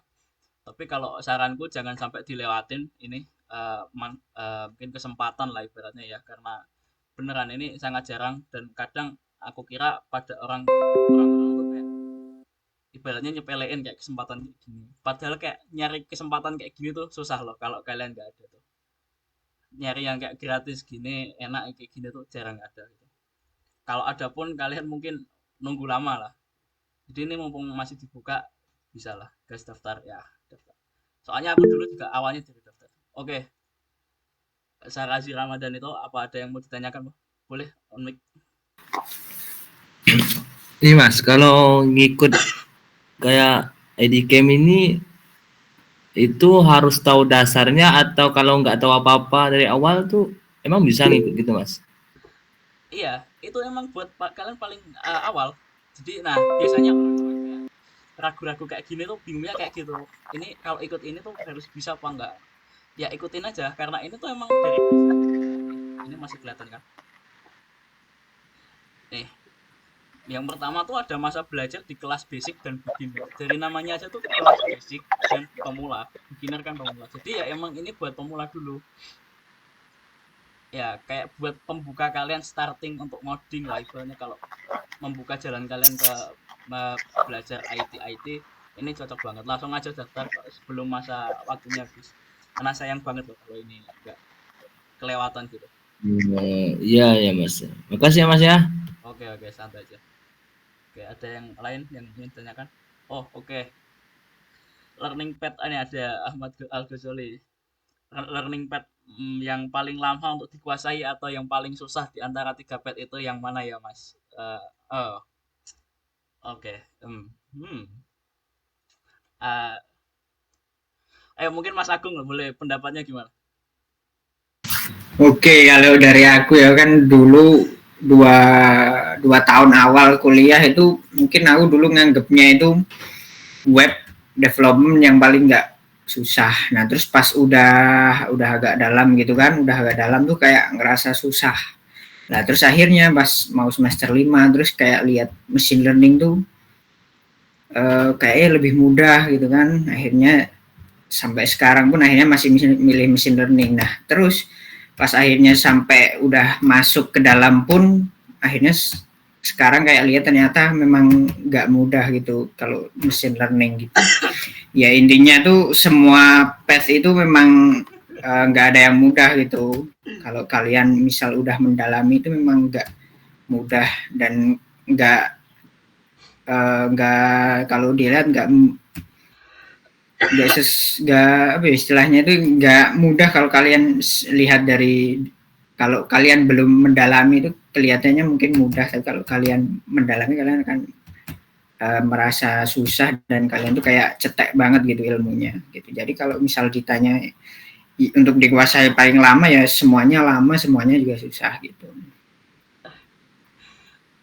Ya itu bener yang diomongin Mas Agung. Jadi mungkin ini ada yang mungkin itu ada yang namanya efek Dunning-Kruger tuh. Mungkin bagi yang kalian nggak tahu tuh, tahu cari info. Ini mungkin cocok lah kayak menjelaskan kayak kenapa ada kayak Mas Agung gitu. Kayak kemarin juga aku gitu. Sebenarnya kalau kalian tahu tuh, sebelum aku masuk kuliah tuh aku belajarnya web. Habis itu aku masuk kuliah tuh masuk informatika dengan niatan mau bikin AI. Jadi aku belajarnya machine learning itu di awal semester 1 2 kalau nggak salah. Aku ikut dari IDCAM itu.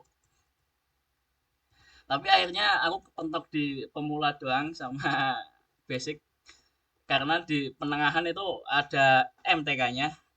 Ya, aku agak mungkin udah terintimidasi sama MTK-nya machine learning dan akhirnya ya belok. Aku beloknya ke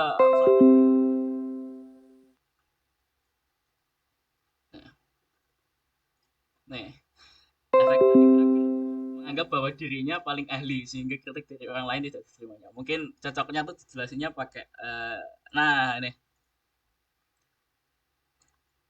ini tuh biasanya kalian yang belajar kayak pemrograman nanti mungkin ada pasti ya kemungkinan besar melewati proses ini sih, kelihatan kan. Nah, jadi yang pertama nih ada dua sumbu, yang ke atas tuh confidence, kepercayaan diri lah. Yang X mungkin bisa dibilang competence atau mungkin keahlian asli kalian. Pertama kalian awalnya di bawah sini, di low itu. Kalian baru belajar, kalian nanti yang di titik atas ini, kalian merasa itu kalian tahu semuanya gitu. Itu ketika kalian baru belajar sedikit. Jadi kayak wah, ini rasa gampang gitu. Itu sebenarnya tuh ada dua kemungkinan. Kalian emang benar-benar udah mulai menguasai. Yang pertama, yang paling sering, apalagi yang biasanya dialami oleh yang baru belajar, itu kalian tuh kayak cuma kena efek kayak gini, Dunning-Kruger gitu. Nah, setelah kalian mulai belajar lagi, kalian kaget, oh, is there more to it than I thought? Kalian kaget, ternyata ada lebih dari yang bisa kalian bayangkan gitu. Terus kalian belajar lagi, kalian semakin tahu kalau ternyata tuh masih lebih banyak lagi yang perlu kalian pelajari gitu. Kalian mulai pesimis. Kalian mungkin agak pesimis lah. Kalian mungkin bilang aku mungkin nggak bisa mempelajari. Ya mungkin aku kemarin machine learning nyerah di sini sih. Enggak. Nah habis itu kalian baru masuk kayak fasenya naik lagi gitu. Kalian semakin belajar lama, kalian mulai naik lagi gitu. Kalian mulai yakin dengan kemampuan kalian.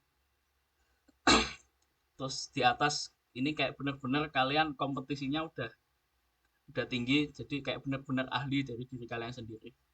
Tapi ini biasanya tuh sering banget dialami oleh yang belajar IT. Aku juga ngalami kok. Semuanya mungkin kayak gitu. Jadi kayak pertama-tama kalian tuh lihat kayak mungkin web, wah cuma kayak gitu doang gitu. HTML, CSS. HTML tuh kayak tulang, CSS kulit, JavaScript saraf. Tiba-tiba kalian masuk ke materinya tuh ambles.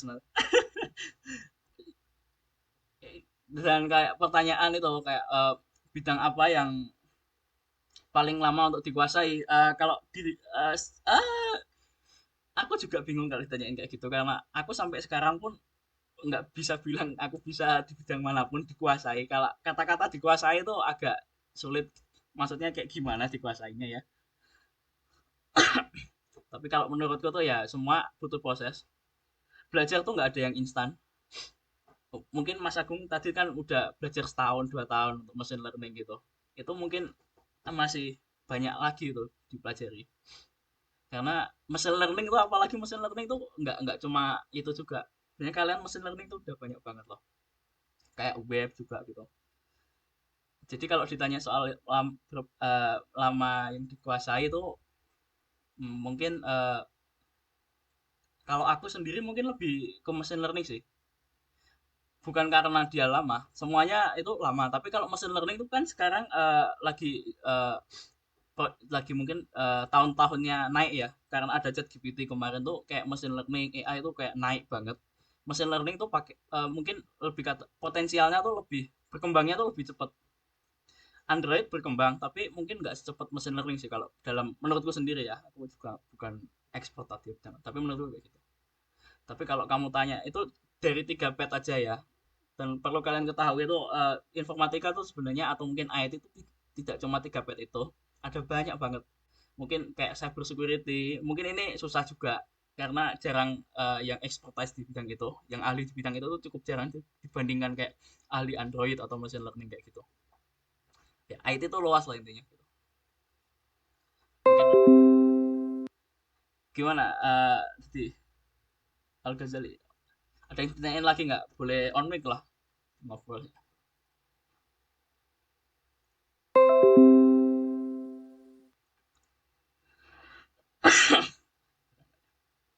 Oh ya mungkin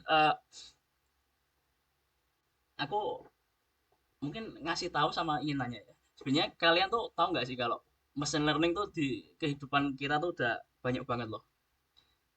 Kayak kemarin aku kan ya baru pertama nyoba naik kereta. Itu sekarang kan kalau barangkali yang ada luar sering naik kereta, kalian pernah pakai Go Transit? Ada yang pakai Go Transit kalau naik kereta? Coba. Oh nggak ada, boh, belum ada. Mas.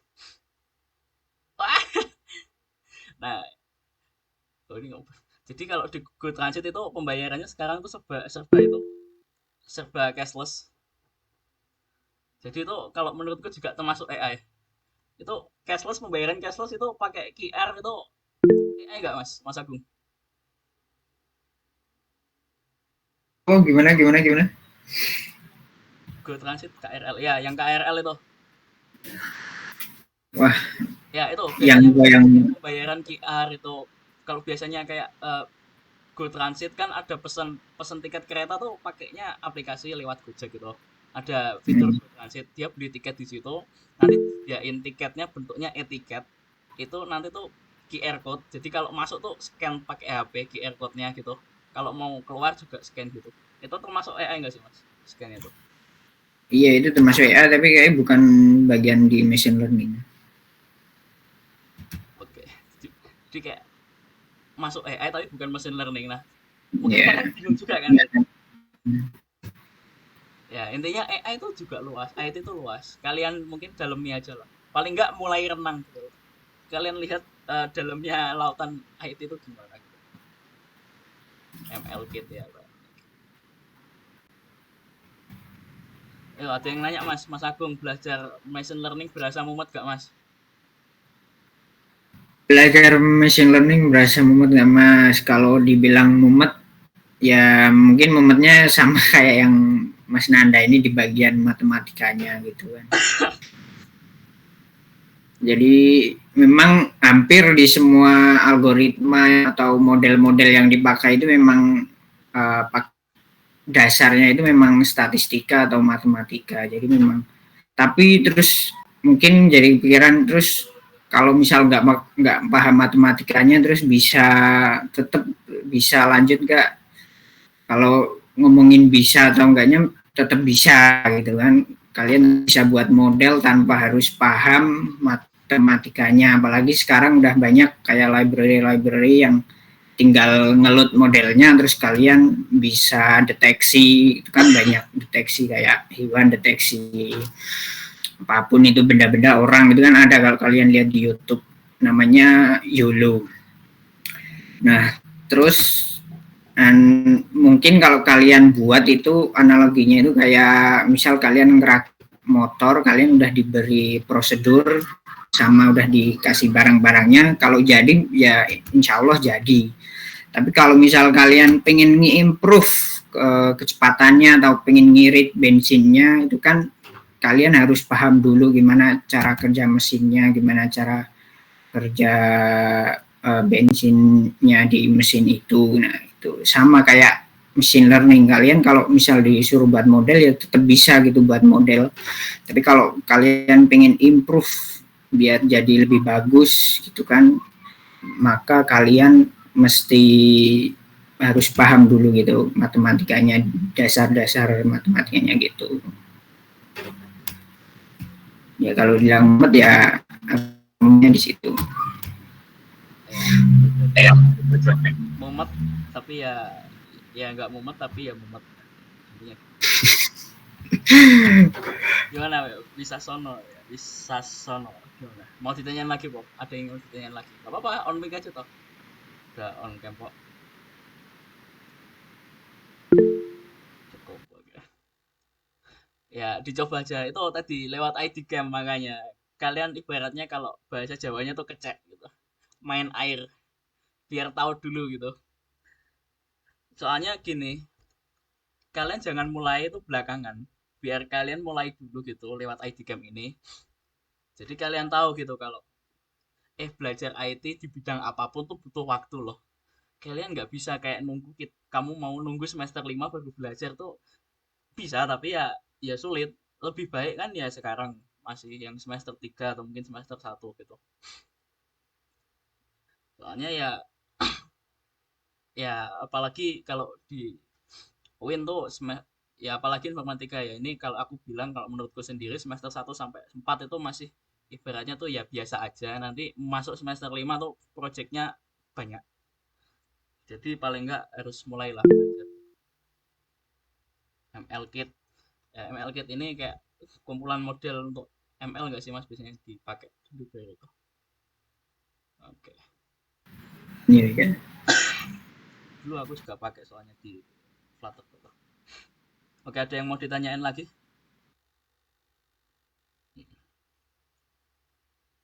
Mungkin dari angkatan 23 boh, dari maba ada yang tanyain lagi. Ahmad Al-Ghazali ini kayaknya angkatan 23 nggak sih informatika? Iya Mas. Oke, mungkin aku yang nanya, kalian nggak mau nanya. Oke, aku nanya. Ini masih ada waktu. Ahmad Ghazali udah belajar pemrograman belum? Belum sama sekali sih. Belum, maksudnya belum Java HTML, JavaScript itu? Atau apa? Belum ada. Di matkul, apakah udah ada semester 1? Baru satu aja disuruh ini buat program pakai Python. Oh, PSN Mas. PSN. apa itu? Pemodelan simulasi numerik. Oh, pakai Python. Tapi cuman suruh buat kayak misal program eliminasi Gauss, terus ya gitu-gitu aja lah gitu. Loh, itu udah keren itu, udah mulai keren. Udah Python. Kayaknya dulu nggak ada Python deh.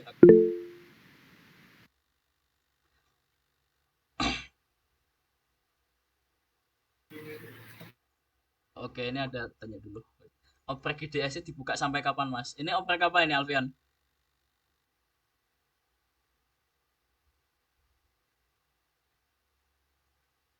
Oh, member. Oh iya, mungkin kurang jelas toh itu. Eh, jadi kalau oprek member tuh nggak ada batasannya ya. Mungkin kalian yang teman-teman kalian masih bingung. Oprek member tuh selalu dibuka sampai kapanpun. Tapi ya lebih cepat daftar lebih baik. Oh, mungkin Mas agak kurang, ada banyak yang nggak paham ya, sepertinya ya kemarin nggak ada tulisannya deadline-nya. Mungkin nanti aku minta buat story lah. Jadi oprek member selalu terbuka, cuma bikin isi formnya aja, nanti langsung join WA gitu. Oke, kalau ada yang nanya, soalnya kayaknya beberapa ada yang nanya gitu. Ini ada yang nanya lagi dari Huda Watukah. Indikator kita ini sebenarnya lebih condong ke suatu bidang tertentu itu kayak gimana? Kayak kita ini lebih machine learning atau web developer atau sebagainya. Nah, ini mungkin dari aku sendiri ya. Mungkin kayak kita nemuin, mungkin nanyanya kayak kita passionnya ini di mana gitu. Mungkin kayak gitu ya. Kayak kita tuh sebenarnya tuh punya bakat di mana gitu. Mungkin kalau menurutku pertanyaannya kayak gini.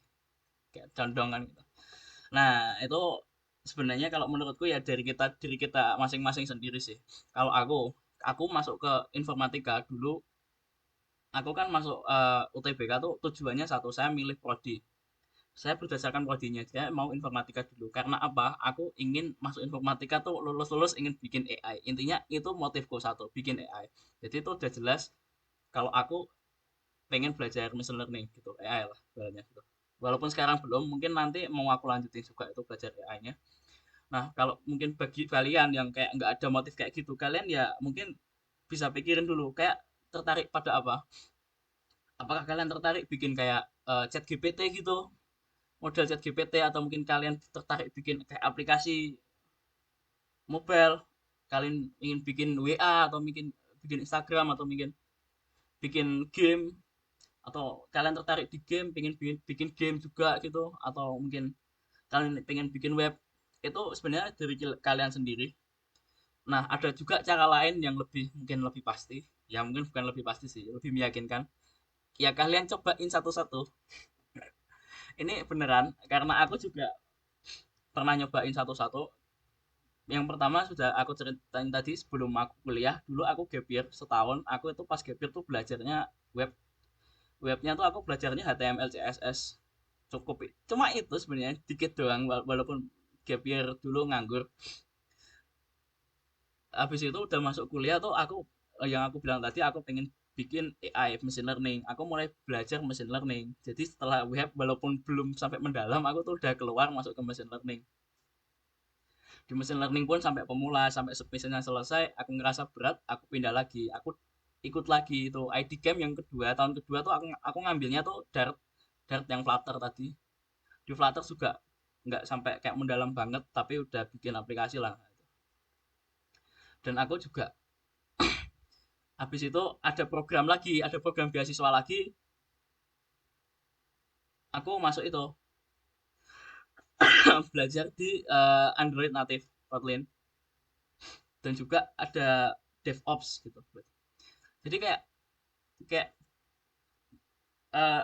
aku udah nyobain gitu kayak berbagai bidang lah ibaratnya, walaupun kayak emang nggak dalam, tapi setidaknya aku udah pernah nyobain. Jadi paling nggak tuh aku udah tahu kayak aku tuh mau kemana gitu. Jadi paling nggak tuh kamu nyobain, kamu mulai aja. Makanya aku bilang kalian mulai aja gitu. Misal kalian mulai di web ini, kalian nanti di tengah-tengah kalian merasa, oh aku kayaknya nggak cocok ini, kalian mau nyoba yang lain, nggak apa-apa. Asalkan kalian misal kalian masih semester 1 atau 3 tuh, kalian masih punya banyak waktu gitu loh buat explore dulu gitu, mau kemana gitu. Jangan kalian nunggu kayak semester 5 gitu, karena itu waktu tuh udah dikit. Sebenarnya tuh kalau menurutku kuliah tuh 4 tahun tuh waktu dikit loh kalau kalian mau belajar kayak IT gitu, apalagi mendalami. Mungkin yang bagi semester 1 masih pada agak tenang-tenang karena mungkin pikirannya kan aku udah masuk UTBK, udah masuk kuliah, udah tenang aja, kuliah santai gitu. Enggak. Kalau saranku jangan tenang. Ya kalian harus belajar lebih cepet-cepet, nyuri waktu lah buat start. Aku tahu karena kan ya aku dulu juga maba, tahu gitu rasanya. Aku habis gap year gitu, habis itu UTBK masuk gitu. Wah, ibaratku udah tenang gitu, udah masuk lah. Tapi nggak harus lebih belajar. Aku harusnya dulu di semester 1 mungkin lebih bisa lah kayak gencer gitu. Semakin giat belajar ML gitu. Mungkin aku sekarang udah lebih pro gitu. Tapi ya gitulah, emang itu ya agak wajar juga buat yang semester 1, tapi ya aku sarankan mulai aja belajar dulu. Mungkin dari Mas Agung gimana Mas? Indikator lebih condong.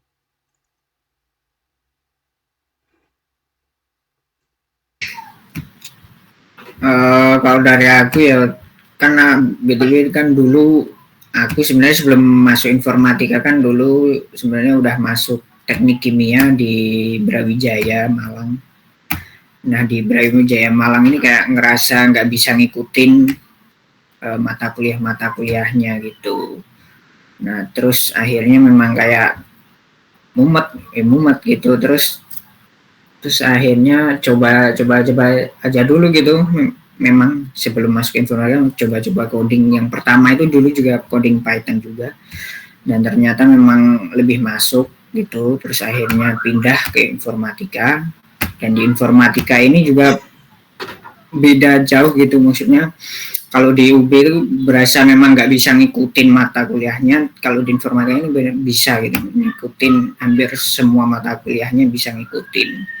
Nah, terus kalau masuk ke machine learning dan web developer sama. Jadi kalian pilih aja dulu satu gitu kan. Kalau kalian ngerasa nyaman, ngerasa kayak cepet masuknya ke otak kalian, terus kalian jadi motivasinya tuh tambah buat cari-cari referensi. Nah, itu kemungkinan besar kalian udah bisa condong ke situ. Kalau misal susah masuk, coba yang lain, machine learning, web developer atau yang lain gitu. Ya, jadi emang ya mungkin hampir semua kayak mirip kayak gitulah. Perlu ada proses baratnya sebelum kalian tahu itu mau fokus di mana. Jadi makanya cepat aja dimulai karena proses kalian baru dimulai kan kalau mau itu. Nih ada Alfian, berapa lama untuk waktu dibutuhkan menjadi profesional bidang IT karena banyaknya bahasa yang dipelajari dan kadang bingung milihnya kalau sesuai kurikulum. Kampus cenderung belajar semua bidang untuk yang semester 1 sampai 4 jadi kadang bingung sebagai pemula atau kemana. Ini Alfian harusnya tahu jawabannya sendiri. Ini udah sepuh kok merendah kayak gini. Nah, jadi kalau dari Alfian tuh gimana ya kalau di informatika ini mungkin yang kalian nggak informatika agak serius juga. Ini kalau informatika tuh ya ibaratnya kamu jangan ngandalin dari kampus sih. Itu kayaknya tuh nggak cuma di UIN deh.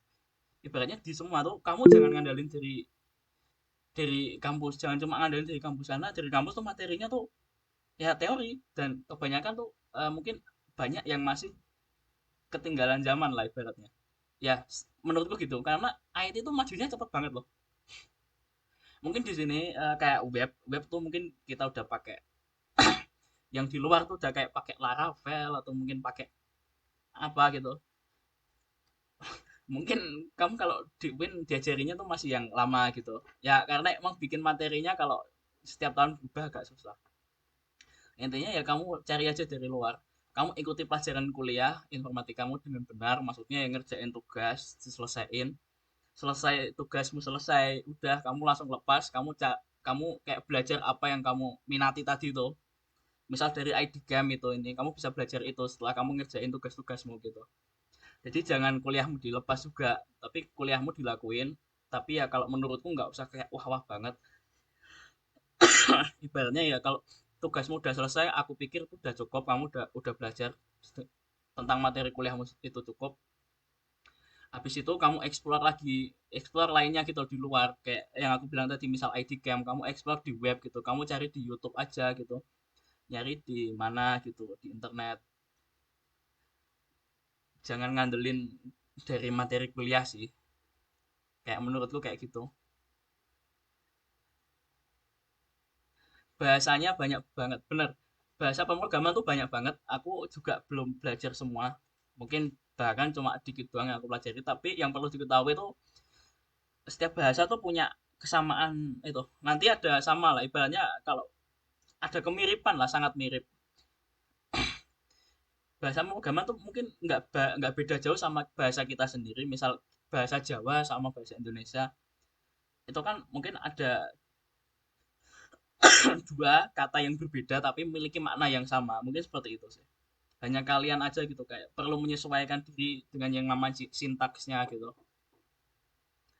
ya gitu sih Alfian merendah ya ini jangan kebanyakan merendah nanti oke mungkin eh, dari Mas Agung sendiri gimana Mas karena Mas Agung kan udah semester 7 nih mungkin itu yang ditanyakan Alfian itu Ya sama sih sebenarnya kalau misal ada tugas-tugas tinggal kerjain nggak perlu diperdalam gitu kalau misal memang kalian nggak minat di situ jadi lebih fokus di yang kamu minati aja gitu kan memang semester 1 sampai 4 di kampus itu kan memang sebenarnya buat explore diri kan terus kalau udah masuk semester 5 kan baru ke penjurusan nah makanya ya udah kalau misal udah tugas kerjain aja kalau bisa memang lebih fokus di luar lebih karena memang di industri sekarang memang lebih fokus lebih enak kalau belajar sendiri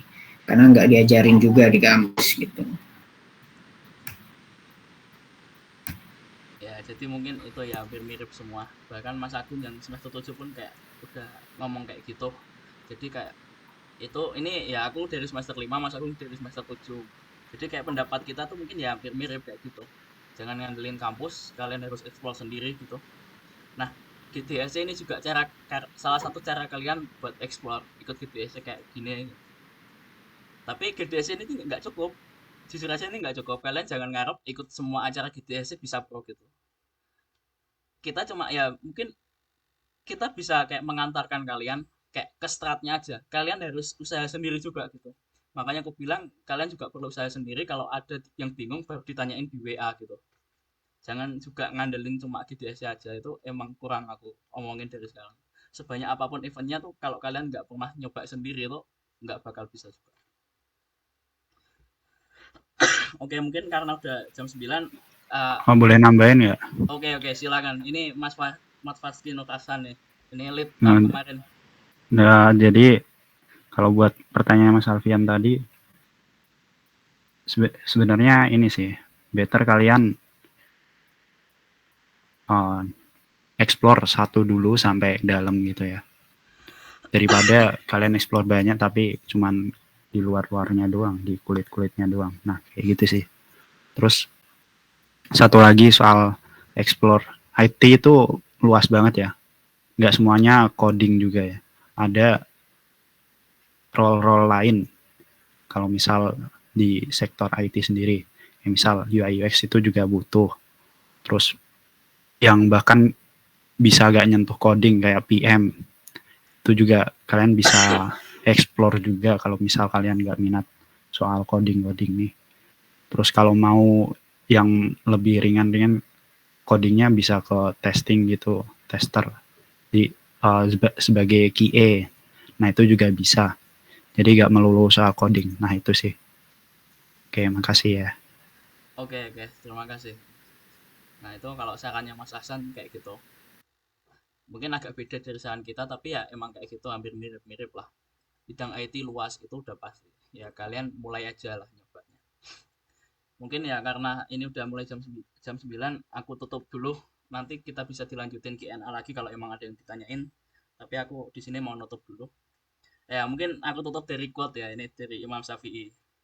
Bila kau tak mau merasakan lelahnya belajar, maka kau akan menanggung pahitnya kebodohan. Jadi itulah. Mulai belajar, jangan menunda-nunda. Itu intinya. Oke, mungkin kita bisa dokumentasi dulu. Bisa on cam tolong. Ayo. Loh. Disuruh dokumentasi on cam malah out, siapa ini? Ayo. On cam yuk. Ayo, ditunggu yuk. 2 menit lagi yuk. 2 menit, ayo, on cam. Raffi, on cam, Raffi.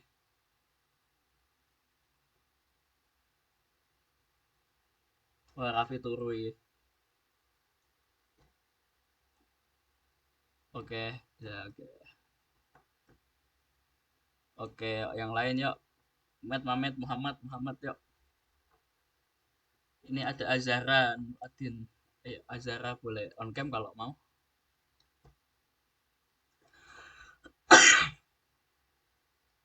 Ceweknya dikit ya, nggak apa-apa sih. Ini harusnya cewek tuh banyak. Nggak usah kayak minder ya, walaupun ceweknya dikit tuh nggak apa-apa kok. Ini emang IT di perempuan tuh agak sedikit daripada yang laki-laki mau. Ayo yang lain yuk on cam yuk. Masih ada yang belum nih. Ayo 1 menit yuk. Buat dokumentasi nanti. Oke, Ihsan Sayyid. Oke, udah. Sarazi Ramadan yuk on cam.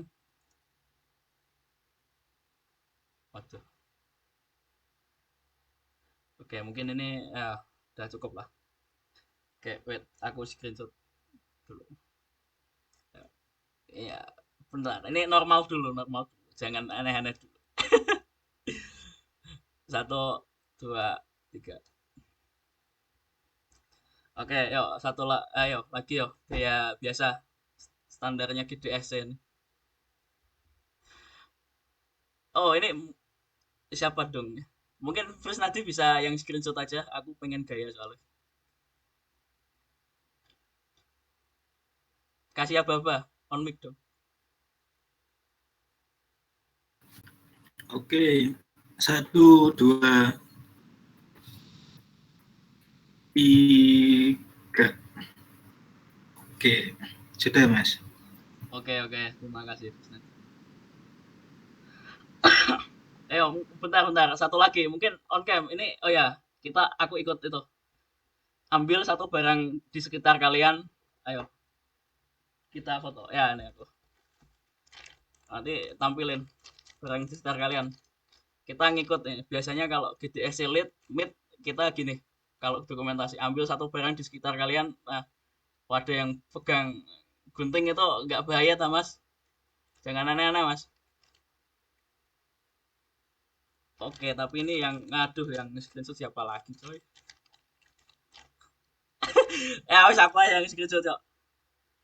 Satu, ayo pegang yuk. 1, 2, 3. Oke, udah. Makasih. Aku nggak bisa mamerin dong. Oke, mungkin Jangan lupa ikut Android guys, juara Android. bentar toh, tak tutup dulu. Recordnya tak pateni sik toh.